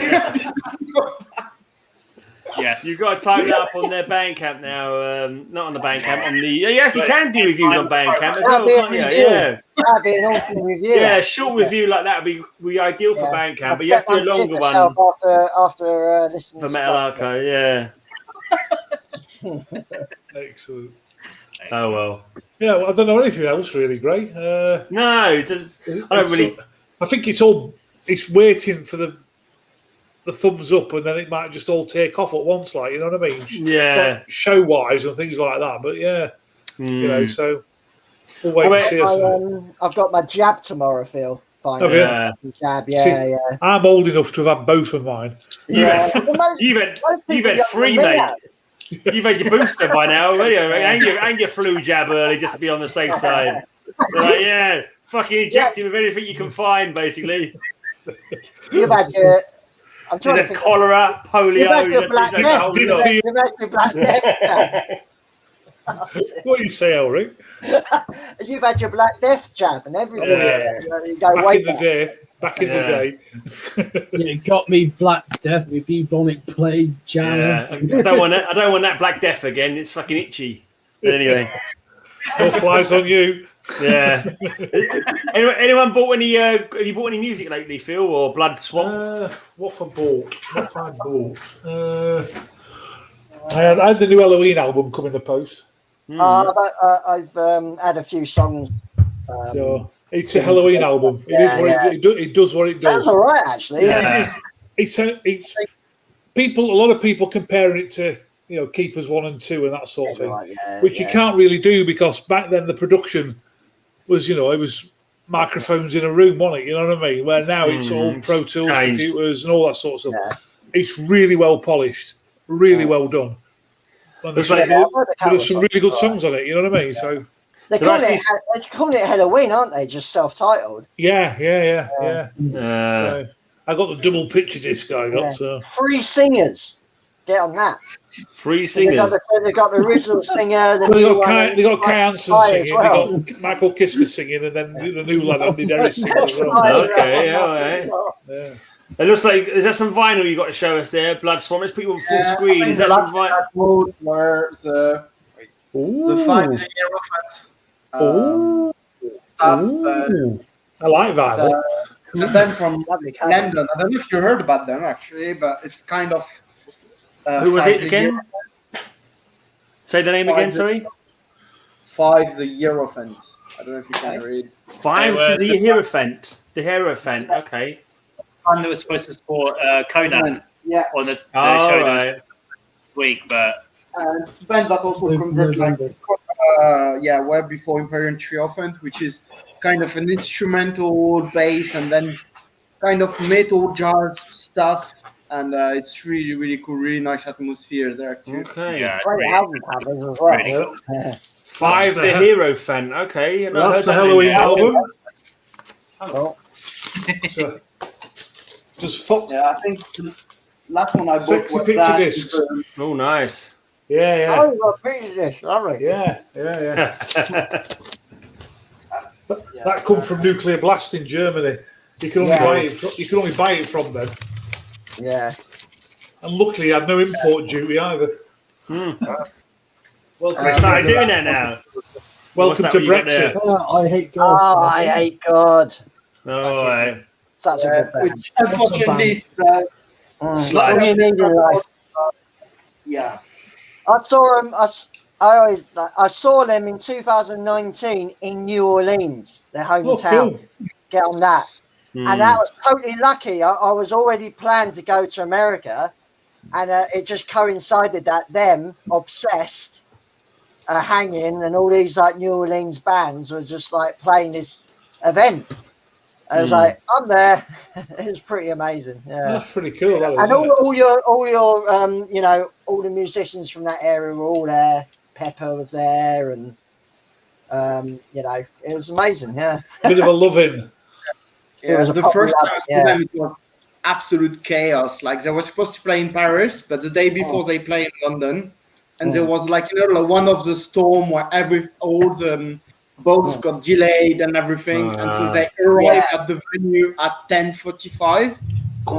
They basically arrived, bring the stuff, plugged everything, like start smoking, and then starts playing. Like it was absolute disasters, no stop, just rushing. The only time they took a break was like, hey, if you have some weed, share it, and that's it. And then they played.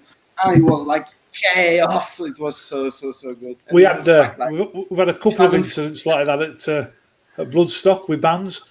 We had was it Legion of the Damned flew into Heathrow, right? And they arrived in Terminal 3, and somebody else was being picked up at the same time, and they arrived in Terminal 5. The same minibus was collecting them, and there was a bomb scare.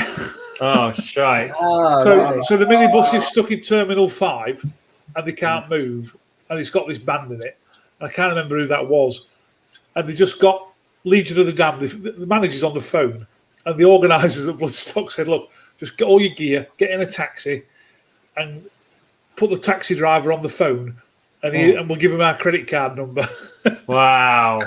And it was, I think it was like a £250 return, trip to Derby from Heathrow. Oh man! And they literally walked up and played in the clothes he travelled in. Just literally walked on stage, and I was running the merchandise stall then. Yeah. The tour manager just walked across the field with a suitcase and 2 black bin liners full of t-shirts. See what you can do with these. And that was it. Yeah. And the band had just got walked on, like, you know what I mean? It was. They're quite. We've had a few riots like that. Yeah. People stuck on ferries and shit like that. It has happened quite a lot. You even hear them saying it on stage. Oh, we just arrived, and someone would be bumped up. Well, every time you go, Elric, and you see where they've had to do a bit of a rejig, and somebody, Suicidal Tendencies had to play in the tent the other year instead of the main stage because they were late. They were late coming from Belgium, but they headlined in the tent instead. And the place was absolutely insane, as you could well imagine. It was great. I was there. Yeah. But the thing is, it's like. I think it's quite an awkward place to get to. I think for bands, so that probably has a lot to do with it. I mean, a lot of them fly in and out, and the minibuses go like to Manchester or Birmingham Airport a lot. You know what I mean? Stop putting your cock. You've got to bring that back again. Stop putting your cock in ferrets, Werewolf by lunchtime. It's not fucking good, mate. It's not right. Be gentle. At least it's not a beaver. We had the beaver guys in. Unless you meant ferry. Maybe you meant ferry. It's just another way of spelling it. Or about any dramas, any backstage dramas from any bands? Any bands who were fucking too big for their boots and wanted to fucking shit. Why haven't I got blue M&Ms? I wanted blue M&Ms. Come on, tell us the shiz, man. Absolutely shocking. Give us the worst story so Bloodswamp can copy it when they play Bloodstock in the future. Give us that to achieve. What's for shocking? Tell us about that. Oh, terrible. Absolute pain in the arse. They were headlining on the Friday night. It was the same year Immortal played. And they basically, I mean, they just made everybody's life so difficult. We want this, we want that, we're not playing if you don't do this, and this, that, and the other. And then basically, this limousine turns up, he gets out of it, all Blackie Lawless, right, looking like some shocking drag. It looks like a shocking drag artist in real life. He's fucking in a right state. And he's got bingo wings like you've never seen. You're killing. I used to like them as well. I used to.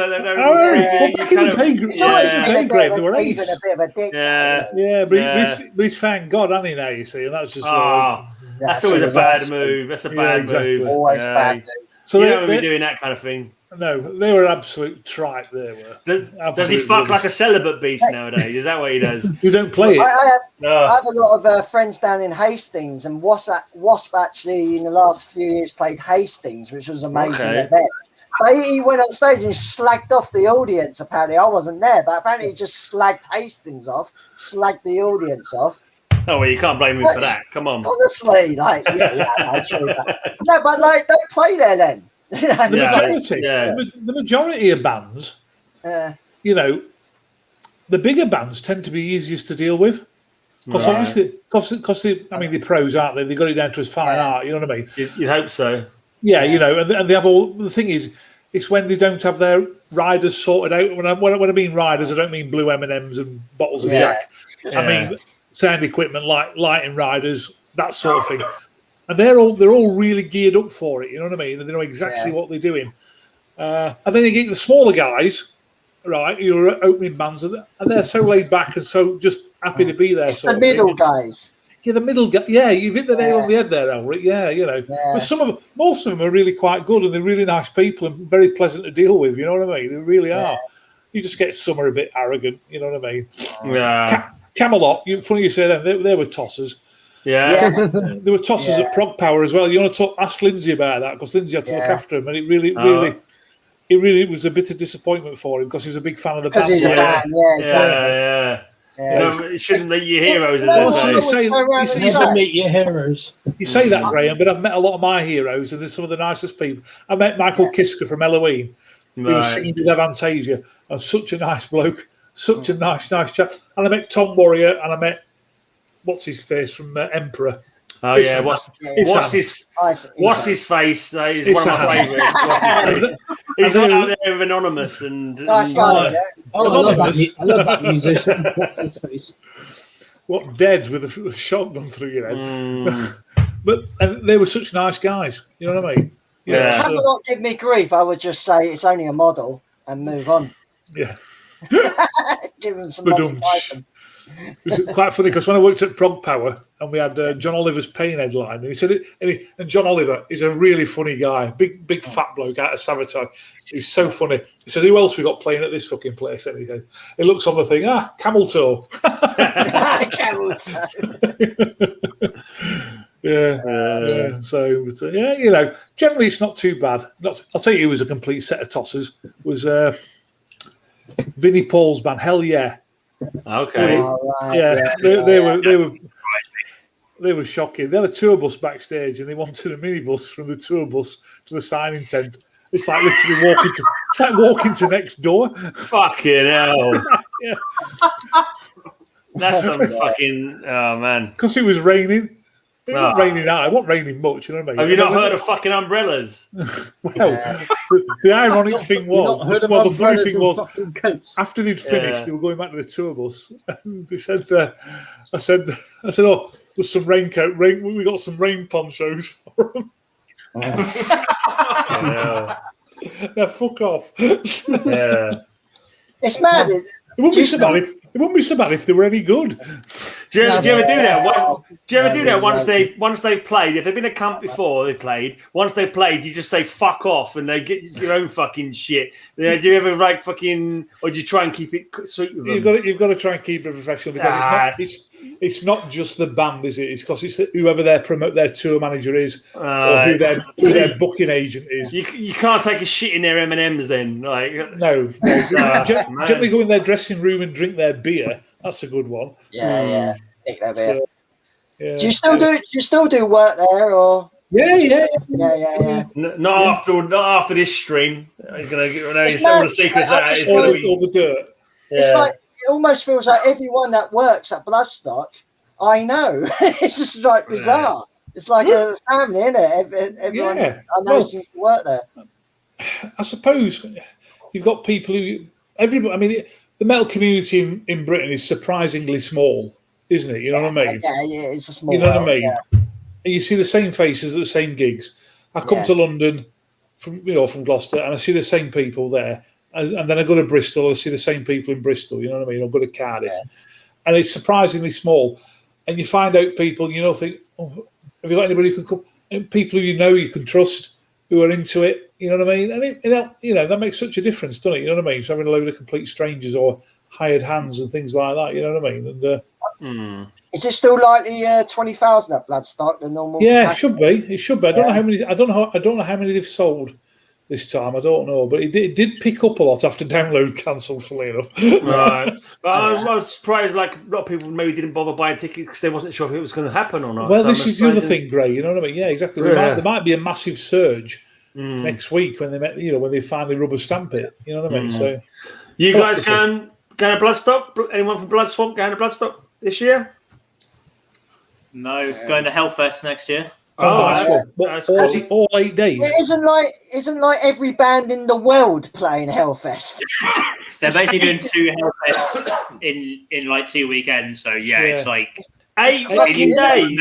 Yeah. They're probably playing Hellfest. Jesus Christ, that's a bit much, isn't it? Fucking hell, I get festivals, I get fucked off after 2 days, man. It's like, oh man, we're one weekend. They've got the whole of the 2020 festival lineup, which they kept hold of. Oh, right, that makes sense. And then for one weekend, and then the following weekend, they're having 2021s. Okay, I quite like that idea, actually. For the whole lot. I quite like No, you can't. I already wish we could have been there in 2013 was already too big for me. I can't imagine now.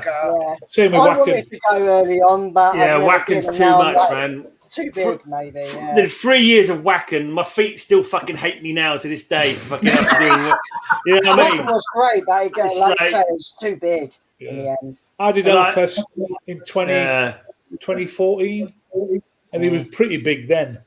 I think Black Sabbath headlined it that year, I think. Fucking Bloodswamp was too big for me nowadays. It was already a nightmare when you want to go to one stage to another, you'll miss the 5 minutes. If you want to see the other band, especially the hardcore stage, so they changed it since.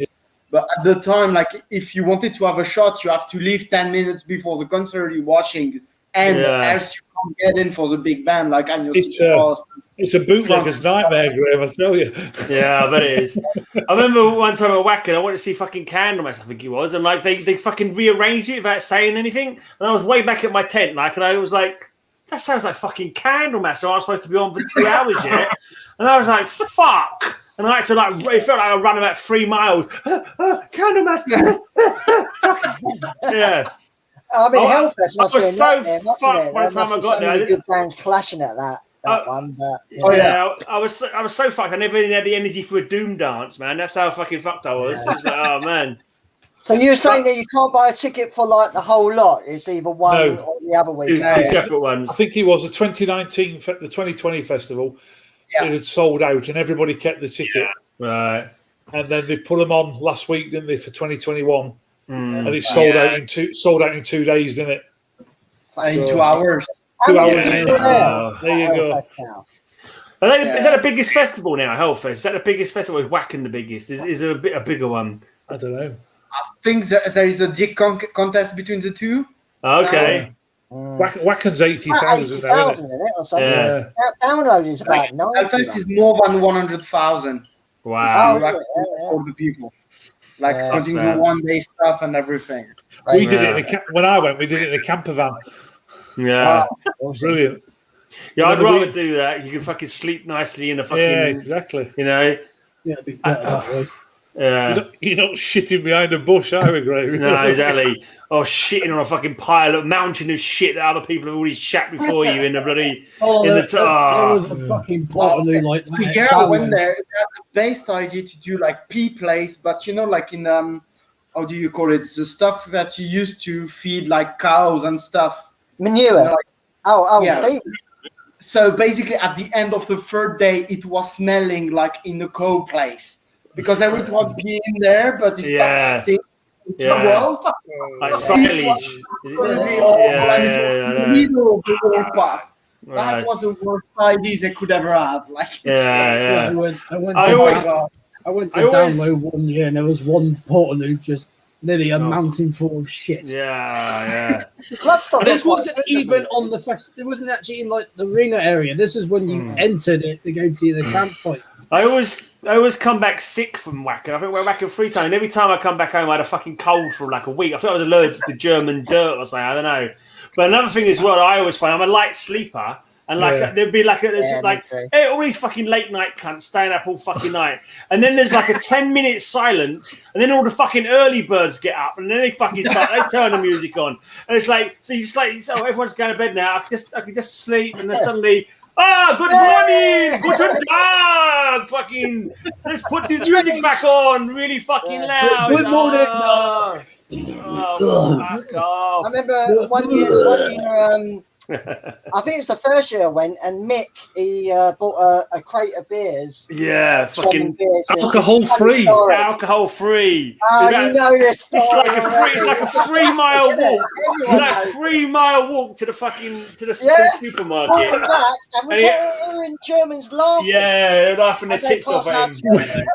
We brought the shopping trolley back. Alcohol-free beer. Graham, we brought the shopping trolley. That was in 2003, I think this was. We brought the shopping trolley back from the supermarket across the field with us. Oh, yeah. And you remember Colin?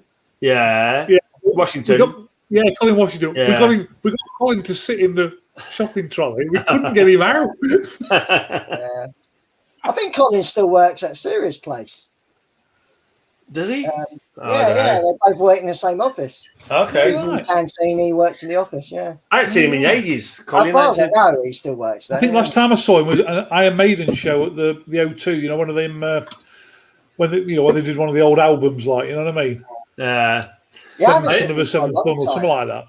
I hear, bloke, Bruce Dickinson's complaining about not being able to play gigs in Europe quite so easily now. This is the twat that voted for Brexit. And he fucking voted for Brexit. It's like, I kind of like, my heart died a little bit when I found out he was a fucking Brexit voter. I was like, Bruce, man, you fucking... That's almost as bad as when fucking Rolf Harris turned out to be a kiddly fiddler, you know what I mean? It's like, it's right up there. It's right up there on destroying my childhood kind of fucking level, you know what I mean? It's like, man... Shocking. I didn't know that, so you've literally destroyed my childhood again. Yeah, sorry, man. But Bruce ain't as cool as he seems. He's always been a bit of a dick, but that's just really confirmed it. It's weird that he come because he's a big sort of prog and Hawken fan, and Hawken were doing their 30th anniversary, and he arrived, and it might not have been him, to be honest, but the entourage told everyone to get out of the balcony area because Bruce Dickinson was arriving. But I didn't know it was Bruce Dickinson. I would have just said, fuck off. I just thought there was some sort of security thing. And so we all went downstairs and Bruce Dickinson was on the balcony. I'm like, oh, really? On his own? That's fucking... but it may not have been him. I won't. What do they think was going to happen? He's not like the fucking president. Someone's going to bump him off, is he? He come on stage and speech and that, but oh well. Anyway, I've got to go, lads. I've got to be up in the morning. All right, mate. We have to go as well, so... What? We've got another hour yet? I don't know. I shall check out you guys on Bandcamp. Yeah, thank you.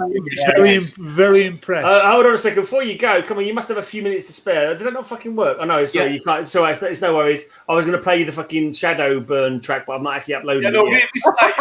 It's still rendering. All the time in the world if you got that. It's still rendering. It's 93% done. Come on, you got to hang around for that. No, you can back off, mate. You can watch it on the replay. Hopefully, you would like. If you want to come back next Friday, Phil, you're always welcome, mate. You know that. I love you all. In the words of Ozzy. Love you long time. Sucky fucky $5. Thank you very much. See you, chaps. See you later, mate. Well, I think I'll get one more beer. Oh yeah, I've got another beer to go. I ain't fucking going yet, but yeah, if you guys bugging off, Bloodswamp. I think a couple of minutes. Yeah, no worries. Thanks for coming on. It's been cool. Right. Anytime in the future, you got anything else you want to plug? Come on, and if you want to send any more music, like, do you want to put my radio? Anyway, you've done it before, but Metal Devastation Radio. And if you want to send anything to Jake, he's got his podcast as well that he's doing. If you want to send him the track, we'll find you on. We'll find you, Jake. Awesome. Yeah, my podcast is on Mixcloud. Sub up his channel as well. He does like video. I can't fucking point in the right direction. Wherever he is, down there. Him. Fucking this. I can't do it. Yeah, him. Just down there. Yeah. Have you got any interviews sorted out, Jake? You know, you got nothing at the moment. I've got lazy with it set up yet. I got fucking lazy as well. I've got lazy with it. Yeah, well, you were doing quite a lot. I was doing quite a lot. I kind of got lazy, but I'm trying to sort other things out as well. So. Yeah. Well, I'm hoping to do some live ones now. We're sort of out of COVID, like actually. Yeah. And do face-to-face ones again, hopefully. Werewolf says, "Don't go, Bloodswamp. I'm just warming up." I bet you are. We was going to get some more mother-in-law anecdotes and everything. You've ruined it now. He's got his whole spiel sorted. He's a dirty bastard. Go and do a review on their. He's a dirty bastard. On their Metal Archives page. Well, I'm actually going to go for a piss and get another beer. Are you guys buggering off? It's fine. Yeah, working tomorrow. So yeah. Oh right. Fuck, really? Oh, fuck you. Fuck that shit. And stuff, so. Fuck that shit. Thank you, guys. Fuck that shit. Cheers, guys. Well, don't forget, anytime you want to come back on, just fucking invite yourselves, every Friday night, hanging out, talking shit.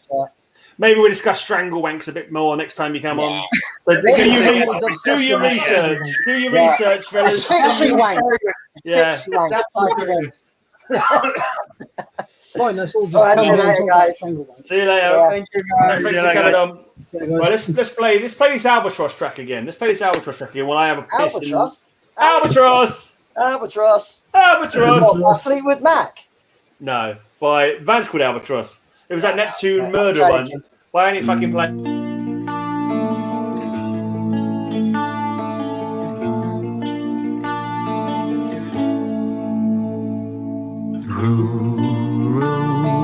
Row your boat gently as they scream, sacrifice them for Neptune, who met me in a dream.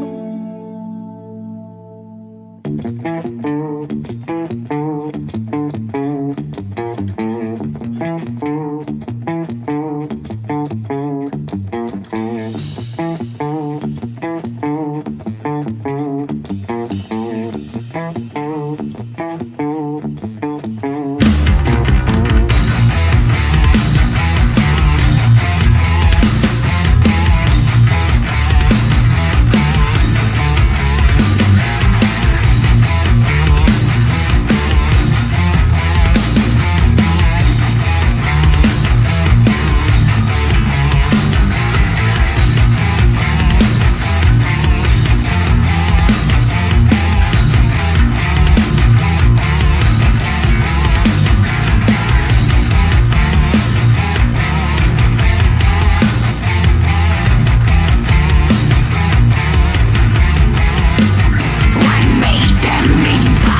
All right.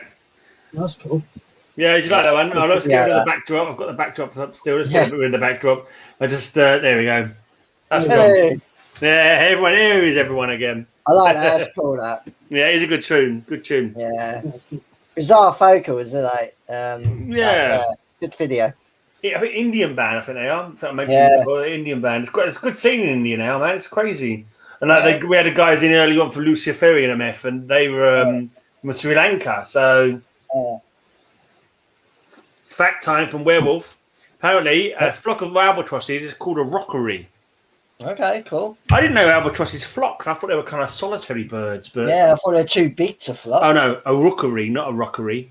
Okay, rookery. I thought rooks would have made a rookery, but okay, fair enough. Yeah. What do I know? What do I know? So we're talking about maybe doing like some sort of themes kind of stuff. Don't forget, keep your ears to the ground about any news so we can talk about it. And do you reckon we should like pick out 5 albums to show each next week so we can chat about them? Yeah, I like the idea of like maybe our favourite 5 thrash albums, that kind of thing. Like, I'll see if anyone else fancies a, go at that as well. Like, I like that kind of stuff, you know. Yeah. You're fucking such a nerd, Mr. Elric. In a nerdy kind of way. Such a little geeky nerd. Yeah. Let's have a look if I've got anyone actually coming on. I'd go 10 if depends how many people are. Some people that are into it. Fuck's sake, don't go 10. Jesus Christ, man. I could barely manage 5, I'm sure. 10. Yeah, you're a thrash. Dude, that's but fucking ranking shit. It's just I'm not into ranking shit. You don't have to rank, just like these are your favourite albums. I'm just gonna put out 5 good fresh albums. I might go. Yeah, 5 good fresh albums. I might not even go, but I'm wearing Slayer shirt now. But everyone's gonna pick Slayer, so I'm gonna try not to. Yeah, if you want. Yeah. Just to chat about favourite albums from 1980. I don't think there's any metal from 1980 that I've got in my collection. Yeah, 1980 is insane year. Yeah, but I haven't got that kind of that much old metal. I mean, late 80s is probably mid 80s is my. Well, 80 will be for me like you got Priest, British Steel, you got Black Sabbath, Heaven and Hell. We were talking about like Wasp and bands like that who were being wankers. Came out in Saxon bring out Wheels of Steel, I think that year. And I saw an interview with oh fuck me, my brain's gone. The singer from Judas Priest, Rob Halford. Rob Halford. So it's an interview with Rob Halford. He seems like such a fucking lovely guy. He is. He seems like such a fucking diamond. You know what I mean? Just hearing him talk. He is. And he just sounded like he just seemed so genuine and so kind of like warm. Like about everything he was talking about, and maybe the Brummie accent helps as well. But it was like, it's a nice accent, isn't it? Yeah, you got to be going with 1980 now. I got. You got a lot of new wave of British heavy metal stuff. So Angel Witch bring out album, Iron Maiden's first album. Right. Wow. Yeah. Going back some. Album. Going back some now. Yeah. It's good. Yeah, obviously I'm going through my yearly shows, and it's like I was thinking, I can't wait to get to 1980 because there'll be so much stuff. Motorhead, Ace of Spades. Yeah, I said that earlier. Yeah. Okay. Yeah. I'm trying to think of I know far. I think Blizzard of Oz came out that year. Oh yeah, it did. Yeah, Blizzard of Oz, Aussie. Yeah. I got that. Yeah. Album. No, Rob Halford had a chain of bike shops. That's Halford's, mate. It's I don't think there's any relation. Funny enough, there's a song by Raised by Owls called Rob Halford, Rob's Halfords. They're playing Bloodstock as well, by the way. Yeah. They're a funny bunch of fuckers raised by Owls. Yeah, that makes sense. Breaking the law, yeah. Yeah, I just like the title. Rob Halford. That is a masterful title. I do like. Oh, I know. He's probably heard it and thought that's fucking funny. Yeah. I hope he took it as a fucking joke. Of course he would. I bet he fucking pissed himself. He probably looked at it like. He's probably like, I want to do a cover version. Probably like this. I wonder if he's ever gone into Halfords and thought, maybe I could. Maybe I should do this. Yeah. Oh yeah, I'll probably just go to Halfords and just see him there just robbing it. It's like, what the fuck are you doing? There's that classic one. I think it's Raised by Owls, where the two metalheads. And when you meet another metalhead, like they see each other, like check each other. I think it's Raised by check each other's shirt out. That song's called Ross Kemp on Gangbangs. Is it? Fucking hell. Oh, I don't. Yeah, they've got some weird song titles, but just the video where they see each other and they're like in their mind holding hands, and like, on a fucking tandem, feeding each other fruit and shit like that. It's just they got so many different fucking titles. There's Scary Spice has a gangrenous arm. Yeah, it's just some fucking weird shit. Well, was it Ainsley Harriet says rub your meat or something like that? Is that what it is? Ainsley Harriet advises you to give your meat a good old rub. Yeah, well, another really cool video that one of the UK Underground. I don't think it's not. I don't think it's Party Cannon. It's fuck it. It's one of man. No, I just remember now song by Raised by Owls, The Cult of David Dickinson. Okay, he just bargain hunt. Is he bargain hunt? Yeah, he literally just use samples from different people and they just put them in. I can't remember. Owen Wilson says wow. They got a song called Owen Wilson says wow. It's just him going wow, and then by the end of it, it's all them just playing their instruments and Sam going. Oh, I'm gonna have to check them out. I think I'm gonna have to check. Yeah, Raised by Owls are cool. Yeah, it's just. Didn't they do? Who was it? Was by Owls? He did like a big collaboration. Different people singing "Feed the World" or something like that. Yeah, they had. David Ingram. Oh, the Grindcore version of that. Yeah. All different people from like during during COVID, everyone just recorded their bits in their own places and they put it all together in a big. Did they do a cover as well of? They got on my show, I think. Walking Through the Air. Sure, they did like a Walking Through the Air. Yeah. But it's about being raped by reindeer or something like that. I'm sure they fucked around with it. It was about being raped by reindeer. I can't fucking clue. I can't remember. Yeah, but they do a lot of small like skits as well. Like Sam did one where he was a sound engineer for Slipknot. Okay, it's fucking funny as fuck. He was like, "What you clown mask? What you doing with that? You hit it. What do you hit it with? You hit a barrel with a baseball bat. You pinhead? What do you do? Is he all right?" I completely forgot what I was going to fucking talk about. And there was something else. There's another band I was going to mention, another song, and I completely fucking lost the plot of what it was. It was literally 2 minutes ago, and I can't remember what the fuck it was now. I know what you mean, though. I think like there's certain members in Slipknot that probably get paid an extortionate amount of money for actually not really doing much. Let's be honest. They've done a lot of skits. They did one like festivals not happening last year. And it had one of the members, Lee, driving to a field, taking his tent and all that out of his car, and then walking back to his house. Do that. We have got quite some sort of funny kind of like bands. We have got a sense of humour. Oh yeah, I think it's not Party Cannon, but it's something fucking like Jizz or something to do with Jizz or fucking Embryos or something. I can't remember the name of the band now, but they did a music video where their mums played all the instruments. So it's like they left. It was like the music video was them coming out of the studio or the practice room, walking off, and then their mums are the cleaning ladies, and like they all picked up the instruments. So you got their mums playing. I can't remember what the fucking name of the band now is. It's a video by the sound. It's a fucking great video. It's really funny. Yeah,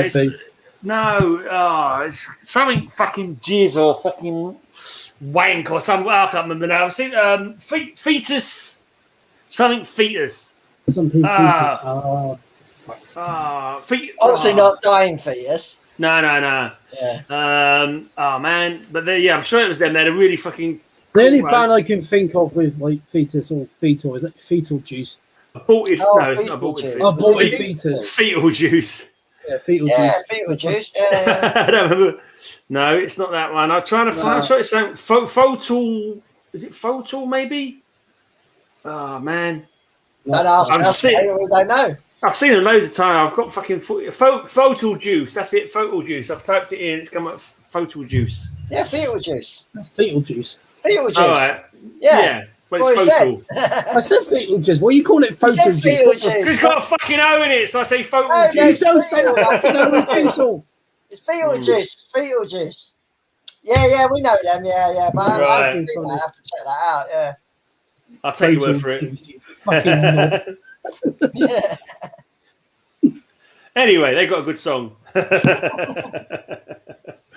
got a lot of great songs.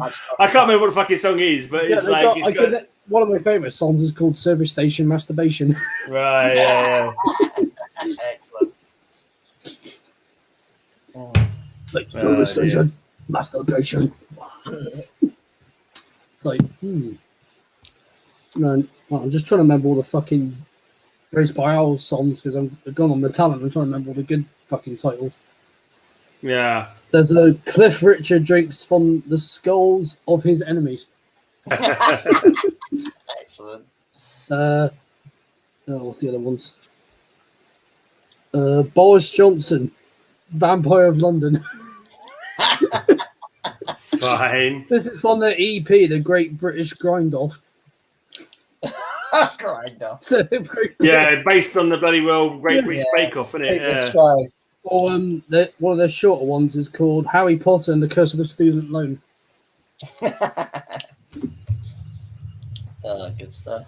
Oh, shit. Oh, just a nice simple one. A lovely cup of tea.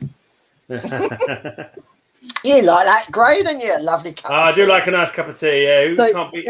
everyone's just saying like a sort of grindcore, and that was just like this next song is called A Lovely Cup of Tea. Yeah. What?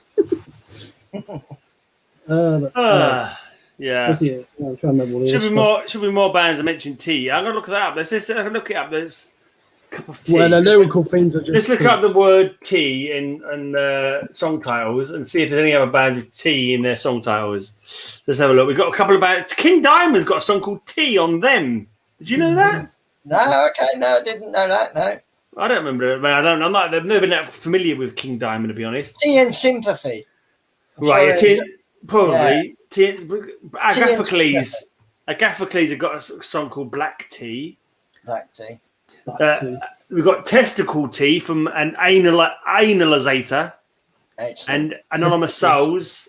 They've got they've got Agres Tea, whatever that means. Spider Tea by Bob Savage. Crack Tea by Crawl. Tea Baggins by this is a band called Cunt Shitter. Yeah. Oh god, just Tea Baggins. Well, we know what that is. Tea Master. Tea Master. Can you imagine like how proud is their mum that they're in a band? Imagine like saying that to their parents. I'm in a band. I just got more song titles from Race Wild. This is from their album Dreadful. It's called Dreadful. There's one called the Phillips Schofield Chainsaw Massacre. Excellent. What's another good one? I already said Owen Wilson says wow. Anal Blast have got a song called Tampon Teabag. Tampon Teabag. Come on. No, let's get off Netflix and Kill by Race by Owls. Not Netflix and Chill, but Netflix and Kill. All right, yeah. This band here, Barrel Liquid Tea Party. That's Barrel Fetus. I got another one with party in it. Noel's Haunted House Party by Race by Owls. Concrete Socks have got a song called At Tea with Satan. Oh, Concrete Socks. That's a blast from the past for a lot of people. There's a surprising amount of songs with tea in. Transsexual Tea Party by a band called DPOS. Yeah. Another one, just not can't think of any more with tea, but Carol Vorderman's Countdown to Extinction. All right. There was who was the band? Oh, I think it was Beef Conspiracy before Cheesecake Warriors. I think they were called before they became Beef Conspiracy. Oh, and they had a song, something to do with Countdown. What was the name of the guy who originally did Countdown? Richard Madeley. Yeah, it was like pushing. Some weird lyrics like pushing 40, thinks he's naughty, wants to shag Carol. Slightly portly, pushing 40, wants to shag Carol because he thinks he's naughty or something like that. God. Do you think also that, like the propensity, like UK, we've got a lot more humour kind of like metal bands, and there are other countries that do have it.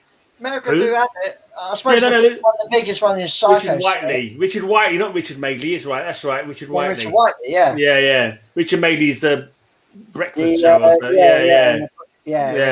The well, you don't see him much now, don't you? But fuck no, I never watched him anyway. But yeah. Psycho. I do think you look at the thrash bands back in the day, like Acid Rain and fucking Lawnmower Death. We've always had like a very strong type of humour take. Yeah, I saw them download 2018, and they announced one of their songs. They went, "This next song is called Egg Sandwich." Yeah. And then they played Satan's Trampoline. I was like, that one. Oh yeah.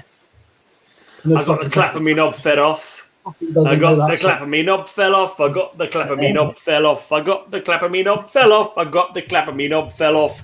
Oh, bloody heck. Should we do that again? Bloody heck. Yeah, they were one of my favourite bands that downloaded Lawnmower Death, along with Creator and I'm trying to think of sort of a funny American Guns N' Roses played that year as well. Yeah, you said it, Elric. You said that the Americans have got right humour bands, and now fucking name us one. Yeah, now I can't think of any except for Psycho Stick. Yeah. Beer is good. Beer is good. Beer is good. And stuff. Beer is good. I recall that one. I like one of the lyrics in that one where he goes, "Now that we have drunk some beer, let's go drive a car." I remember it. Why would you do such a thing? Yeah. I remember back in MySpace days, Dawn had that. I put that on her page for when people visited her page, that song would play. But I can't remember where it went now. But Psycho Stick, my first band had a MySpace page. I don't think it's up anymore. MySpace was good though. Back in the day, MySpace was better than Facebook. It was better than Facebook. I know. I was. And the other thing that people who may be watching might remember, depends how old you are, MSN Messenger. Okay. I like that you could make it your own sort of literally your own page. You could do, yeah. You can make it back, Yeah, I had a MySpace account. I had a Bebo account, which I can't remember. Fucking Bebo. I don't even know what that is. Where's your TikTok page, Jake? Do you do dance routines on TikTok? I can just see you TikToking away, mate. It's like, hey, no, where's Jake? Here's my TikTok. I'm doing no fucking TikTok, mate. I don't do Instagram as well. Everyone does that now. Right off of that. Yeah, I'm on there, but only for messaging. I'm on Instagram, but I don't really post too much now. Hey, Barbarian, do you want to come on and if you want to talk metal? I'm pretty sure. I think he might be a metalhead. I'm pretty sure. I don't know. Beer run. He could be a metalhead. If you want to come on and chat metal, we're going to break him off in half an hour anyway. Yeah, let's put him on. He could be a metalhead. Yeah. Well, he's in the comic. He's in the comic community, but there's a few people in the comic community who are metalheads. But I'll put the link in here anyway in case anyone wants to pop in. Yeah. Or maybe would you even call me a metalhead though, Graham? Yeah, of course I would. Okay. Why wouldn't I? I like sort of other stuff, don't I? So I know, but still, you fucking wear more metal t-shirts than anything else. I got a Pink Floyd shirt at the moment. Yeah, fair enough. I'd say you're metal shirts. So you're at least 70% metal. That's a good one. I'm at least 70%. I always wear metal shirts. I think most people just see me wear metal shirts. Yeah. Yesterday I did wear my Dawn of the Dead t-shirt, so I like horror films. Yeah. I mean, I wear the occasional comic related one, or sometimes I don't even wear. I wear something completely unrelated. Like I've got not often though. Is that Desecration shirt? Yes. The Welsh Wizards. Yeah. And on the back it says Death Metal Bastard. I saw him at the Lay pub in Newport the first time I saw Extreme Noise Terror. Yeah. I was never to be honest. The old singer and all obviously died. Yeah. Is he the one who's snorting coke on the back of the first album? Yeah, he's still going. He's still going, is he? Yeah, he's the only member, obviously original member. Yeah, it's the other fella that died. Fane, I think his name is. But that was one of the last. It was Andy Morris who left. Phil Fane. Yeah, Phil Fane. He's been dead since 2011, I think. Yeah, Desecration. You've got a new member now since 2019. I'm just saying, Andy Morris, not in Desecration anymore. I think he used to be in a band called Mulch. I'm sure he was in a band called Mulch, and I interviewed him way back in the. Let's have a look if it's on. Mulch. Yeah, on hold. Apparently, he's still in Mulch. Apparently, yeah, he's still in Mulch. They're just on hold. Andy Morris. Is it what? Drums, bass? Yeah, bass and vocals. Oh, okay. Oh, really? Yeah, that's surprising. I wonder why. Dean Jones is still in Extra Noise Terror. Ollie Jones is still obviously playing guitar. Apparently, he used to be in Funeral for a Friend, aren't they? A kind of weird, kind of poppy band or something. Funeral for a Friend. No, they're like a new sort of metal thing, aren't they? Like sort of metalcore. Dodgy. Yeah, stuff you don't like. Dodgy shite. Oh yeah, it does say here that they're not on Metal and X Funeral for. Yeah, exactly. Yeah, they're not on there. there. I'm really surprised about that. Oh, right, Desecration.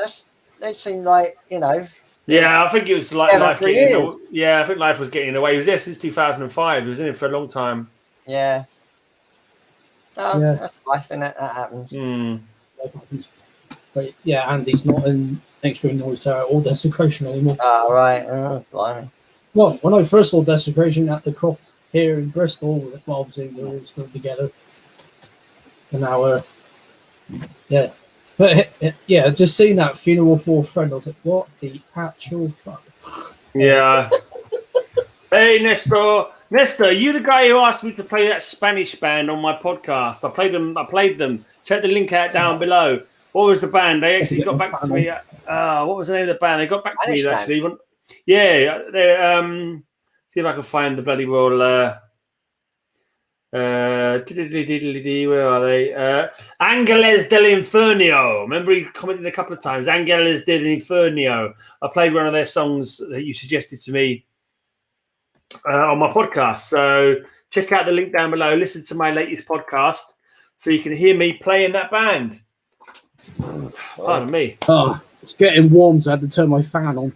Yeah, that was it. Angeles dell'Inferno. That was quite cool. It's weird.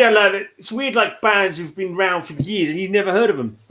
Yeah, like from South America. Apparently they were Spanish. Whatever, Yeah, like another country, Yeah, if they don't sing in English, you don't get to hear about them. It's crazy. I found a bunch of those bands that I've been going for years, and I checked them out maybe like a year or two ago. For some reason I can't find the fucking band now. I've literally just copied and pasted it, and I can't find them. There's a different spelling. Oh, I don't know. But yeah, they're Angeles dell'Inferno. Yeah, why is it not coming up on my blinking Metal Archives now? Angeles dell'Inferno, band name, submit. It's not coming up. That's really crazy. Let's try that again. I must have typed something in wrong. No, that's the same. Well, that's bizarre. Unless there's somebody been taken off Metal Archives for no really apparent reason. I swear I looked them up on here the other day and they were there. Because that's where I got my notes from for the show. That's weird. Yeah. Very strange. Fuck knows. Sometimes when I'm bored, I'll put a bit of cloth on the iron for Monopoly next to a snail in the garden and pretend they're doing the ironing. Why, man? Why? Yeah, the Spanish band. From Monopoly. I wonder what it was on about. Yeah.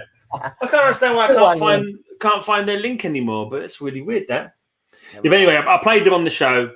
Metal Spanish. All 405 of my High Speed Hangover podcast shows are all available. And if that's not enough for you, you can sign up to become a Patreon. Just $1 a month. You become a Patreon. You can get an extra exclusive show from High Speed Hangover podcast. Yay! Let's listen to this live. If I actually uploaded it yet, I'm not sure if I have. The band that those guys used to be in, or at least some of them did anyway. Let's see if I can find the video. Did I upload it? No, let's upload it now. I thought I had uploaded it, actually. Desktop. So what bands can people expect to hear on your 1978 show anyway? I'll get it up. Cheeky. Yeah, I know, that was cheeky saying something like that, wasn't it? Yeah. I haven't got everything quite up yet, but what we got? White Snake, Queen, Ramones, Judas Priest, AC/DC, The Jam, Scorpions, Thin Lizzy, UFO, and The Who. What was the first punk band?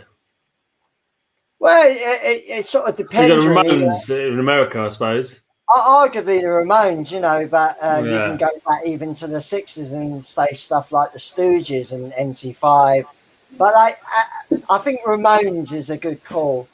And the first sort of British punk band, I suppose, is the Pistols, really. The Pistols band. But it was really not a moniker they picked. It was like, you know, it was more a media moniker because punk is an American slang. Right, okay. So, yeah. I've had that before. Tailgate one is really nice. I assume that punk was a word already in use in English. It's in use in America. You punk means. I thought we'd read that. I thought we'd maybe, yeah. So punk rock was just like, I suppose it's like, but British punk of rock, you know. British punk was not like American punk, now, was it? Not American really. punk was more. Punk was always different. All punk was different from the Americans and all that. I think, I'm not a massive. And then obviously punk started coming out in other countries and it just sounded a little bit different there. Hey, I got a super chat. Thanks, Werewolf. Thanks, me love you long time. $3.99, yeah. Absolutely, $3.99, mate. It all goes in the coffers. Oh yeah. Support good stuff. Gray. Stella Artois. Nestor likes a bit of lager, but Stella Artois. The wife beater. Stella's all right. Yes. Should try some nice English ales. We've got Hobgoblin Ruby, Young, some good stout as well. Double chocolate stout. I like this. You can eat. I like the look of that peanut butter milk stout. What brewery is that? Is that one of your Bristol ones? No, it's Tailgate. Tailgate. Where did you buy that from? Like a. No, they got them at the Griffin. I just bought 2. Oh right. Okay. Fair enough. Fair enough. Pudding ale. That's quite nice. Yeah. I'm gonna play this. This live one that I actually recorded and completely forgot about. It's I've forgotten Shadowburn live at the Unicorn. Is that the guy in the first time we went there? Yeah, it's the guy. One of the mates bands played there. All right. Separation and Craniation. Oh, Separation! I've seen them a few times, and Craniation. Yeah, they played the Unicorn. I don't know how many times. Oh yeah, I've filmed, but Craniation with the woman singing. Yeah, Millie. Yeah, Millie, that's it. Who's now in fucking BTK. Yeah, that's it. Yeah. I know her personally. So. Yeah. Let's go with. You should get her to come on, man. Get her to come on sometime and do a Friday night hangout with us. What's happened to Alexandra? Talking of ladies. She's hanging out with her boyfriend on Friday nights now. She wanted to come on a couple of weeks ago, but I was around with Dad's and we didn't do one that night. Right. Yeah, but she'll be back when she's her schedule's good. When she's bored of her boyfriend. No. That's when her schedule changes. Maybe we should see him another night or so. Cool. See if Minnie's up for it or not. So. Yeah, I mean, feel free to ask around. Yeah, I'll see. Like, we want anyone to come on, don't we? Really? Yeah. I'm here mostly every Friday now. Yeah. Well, you are. Yeah, you've been in every single show. I think every single one we've done. The first one you came on because we was chatting to DS Holocaustum. And you was like that, and you was like, "Oh, I don't mind coming back." He said, and I was like, why not? Why not? Fucking, you know what I mean? I'm trying to do more of these sorts of things. I did Jake's Metal. I'm trying to do more of these things. I never would have done this pre-COVID. No. I don't think anyone else would. I've never done FaceTime. Before COVID, I've never done any FaceTime. I didn't know how it worked. Stuff, but this sort of shit, I never did because I could never find anyone to chat to Metal about, really. Well, you'll be at a gigs fucking chatting about Metal anyway, wouldn't you? That's mainly when I was chatting about Metal was at gigs or what a thing. Yeah. You're a young fucker still. You've got energy. You're quite able to go out to gigs and party all night. I'm like, I kind of like the idea of drinking 3 pints and then being about 10 feet away from my bed. Yeah, so I can just go. Bed's there. I know. I'm in my room. Yeah. I'm in my bedroom. I just need to go here, and I'm asleep. Is that? That's the way to do it, man. I'm still going to have some dinner yet. Fucking hell, I'm not eating since fucking 2. This is why. How come you don't eat before these things? I don't get that. I feel like sometimes it's like when you eat, you don't want to drink. So it's like if I eat, I might be too stuffed, and I'm not going to want to drink my booze. So it's like I've got my food already. I've got to eat before I have anything. Yeah, but I thought sometimes I get a bit drowsy. So yeah, I've been a bit hyper today because I'm a bit drunk because these 3 beers have really hit me quite hard because I've not got any food inside me. But yeah, it's good. You know, I've not fucking shown me cock or anything. So it's all good. It's all good. You know. So, hang on, Pete. Oh, wait a minute, people. Gray's going to show his cock. Maybe after this song.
Oh yeah, that was it.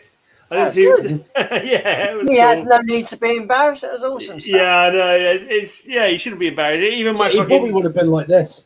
Yeah. You know what? You know they were saying that they in the same studio as D. Kerr. Yeah. And they know them guys. That the bass player looked like a member of D. Kerr. I just wonder if maybe that was one of these older bands as well.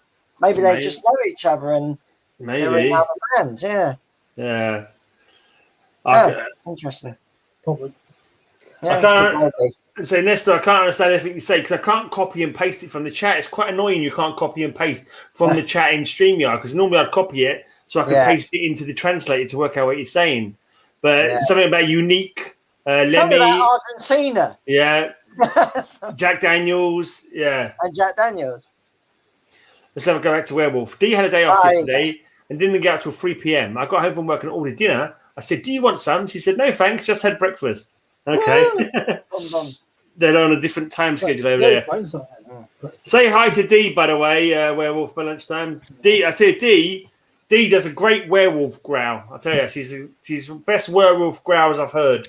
Because I had Werewolf by lunchtime, and D did some voices on a video that I did.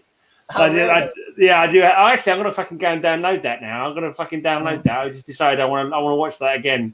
Like D growls like the greatest werewolf growl ever. Let me see if I can find the bloody video. Yeah. You guys chat amongst yourself. I've actually got I've got to go and do that. I've got a few CDs that I need to be giving away. Actually, I've got given some extra CDs from oh fuck, what's the name of the band? The old brains. Cruella de Vil. No, Cruella. That's called Cruella. No, this is called Cruella. Yeah. Cruella. He gave me a couple. He gave me a couple of extra CDs, and I need to do some kind of giveaway or something like that for those. He's come on thingy, isn't he? I did an interview with him. Yeah. He's a cool fellow as well. He always Very generous. Like I interview me. He sends me. He sent me some CDs. Yeah. I've got one. I've got it as well. Yeah, I think I gave you one, didn't I? I gave you one of the ones that I got. Cool stuff, actually. Yeah. Good band. Good fella. I mean, if we could, he's not that good with the technology though. Otherwise, I'd try and get him on here to. Didn't he come on one of our metal hangouts, or is it someone else I'm thinking of? No, you might be thinking of the guy from brain. Don't fail me. Oh no, yeah, Wretched. Exactly, Wretched, yeah, because he's actually. I always get them mixed up. I don't know why. Yeah, I'm supposed to do an interview with him tomorrow. So to do an interview with him tomorrow. Actually, he's messaged me tonight saying we still want up for that interview. So I need to find out. Yeah, I'll probably just sort one out and have a chat with him again. But it'd be cool. Find out what's going on with his band. You got any muggies coming up there? Because that one got cancelled, didn't it? What, Metal to the Masses? Yeah. Yeah. Did it not get cancelled? Yeah, that got cancelled. They actually picked the band that's going to be representing Bristol. Who was it? Ascaris.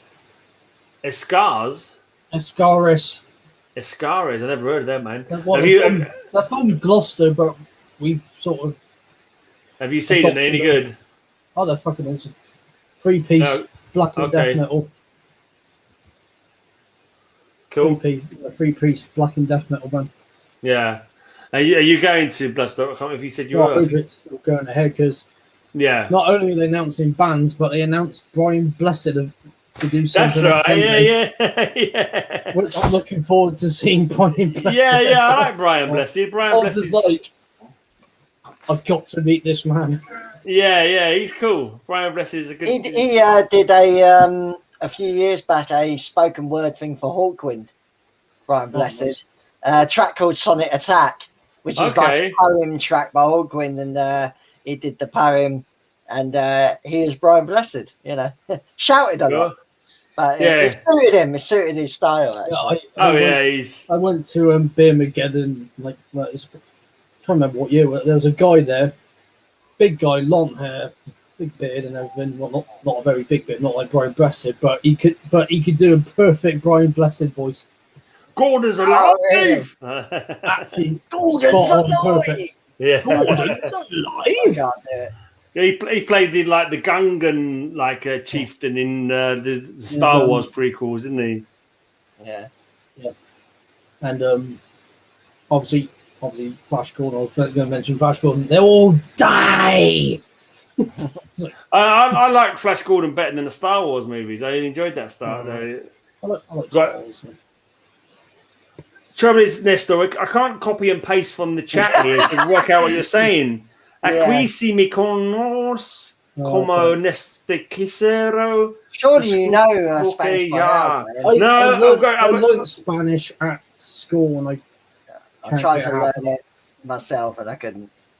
Yeah, no, I can't. It's annoying. I can't really well copy it and paste it in the Google Translate. That's what I normally do. I cheat. Well, I've just did my third lesson. I did my third Spanish lesson. I just did did a reaction to it. Basically, it's quite hard. They've got some awkward tenses. You got blinking male and female tenses stuff. Yeah, as well. I know. Fucking the grammar's mental.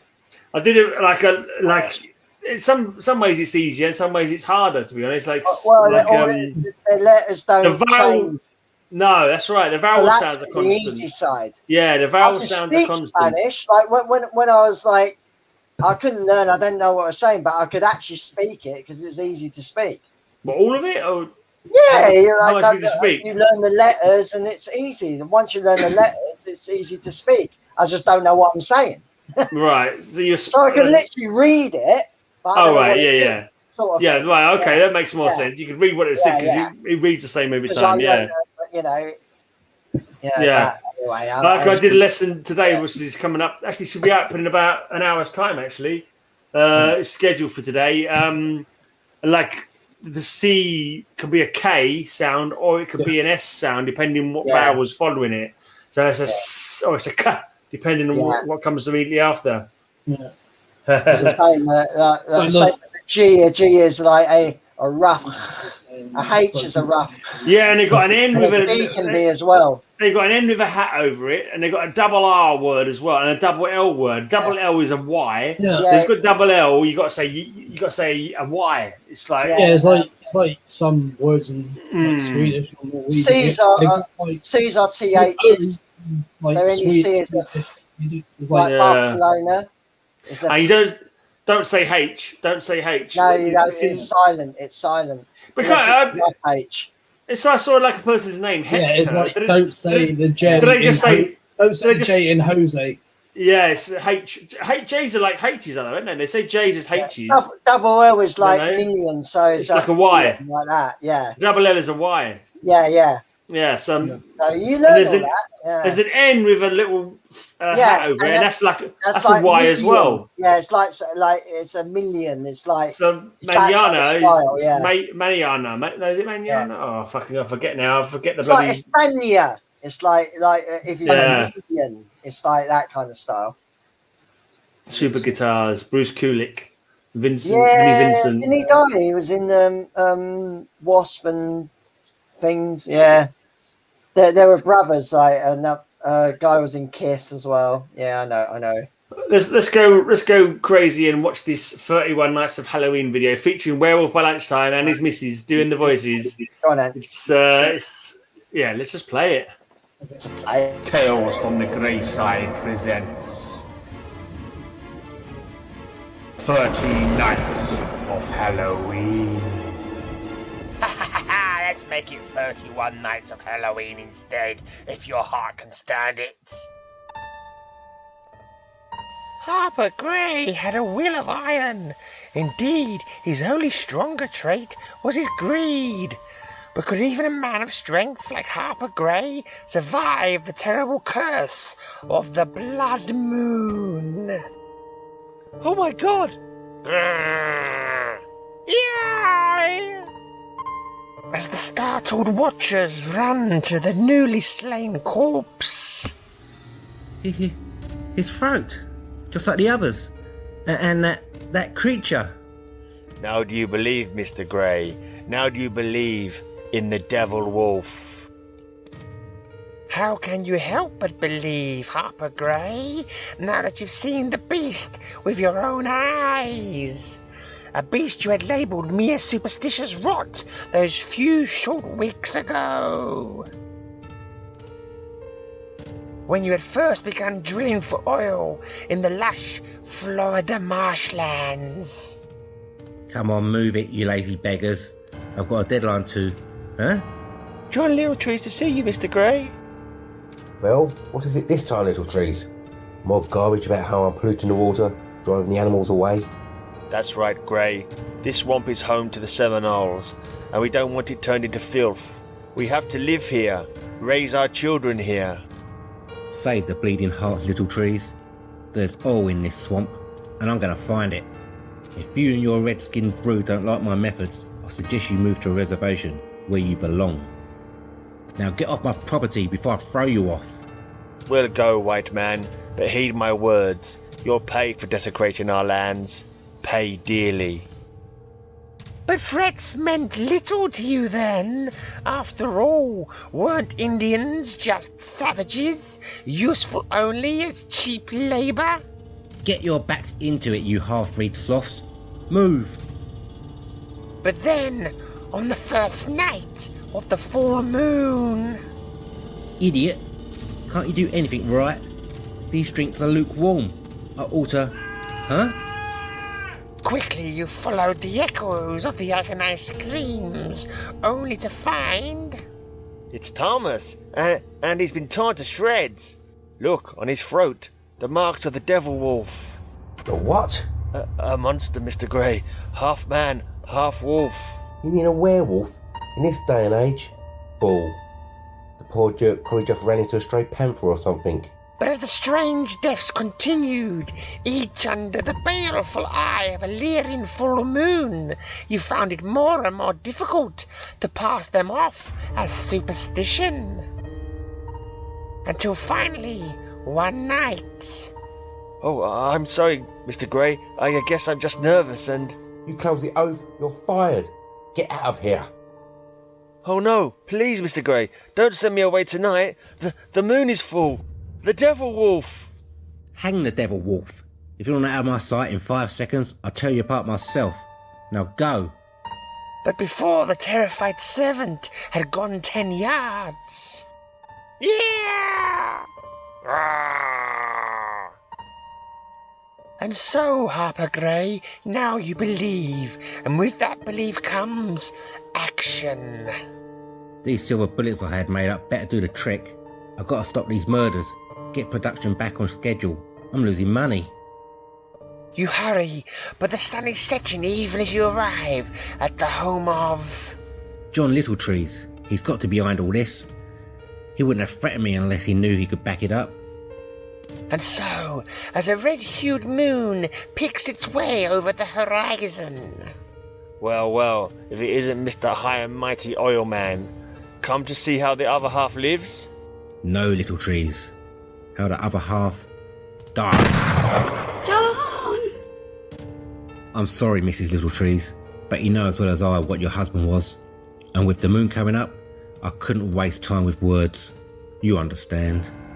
Oh yes, Mr. Grey, and with the moon now fully risen, I'm sure you'll understand.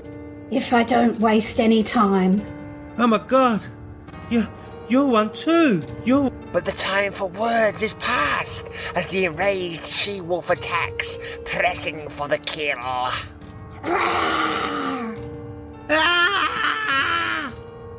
You feel the white-hot pain of fangs, ripping, tearing into your flesh.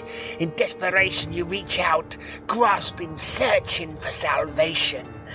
And finding it. Got to get to the shack. It's my only chance.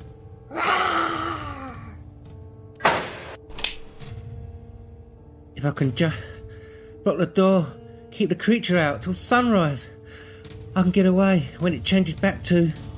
But then you hear it behind you, the soft padding of fur paws, the low fellow snarls, and you realise... Oh no, I forgot about the children. They're werewolves too. It's a whole blasted family of monsters. I've got to get out of here. I won't stand a chance cooped up with those. And then it hits you, Harper Grey, the full doom you brought upon your greedy soul. For beyond the door, the maddened she-wolf, whose mate you've slain, still waits.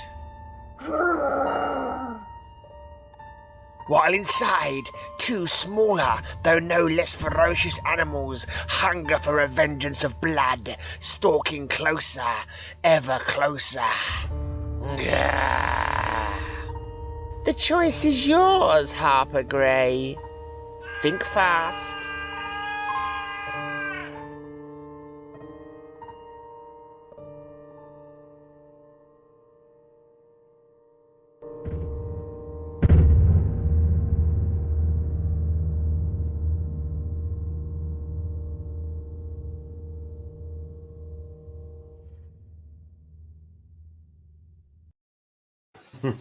Wow.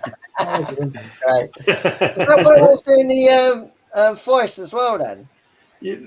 Werewolf was doing the voice. Yeah. Werewolf did the man. I did some of the voices. I did most of the voices. Werewolf was the evil. It was kind of weird because Werewolf was Mr. Grey. That's kind of like mind blowing. Yeah. It's like, hold on, what's going on there? I should have been Mr. Grey. And the female growls were legendary.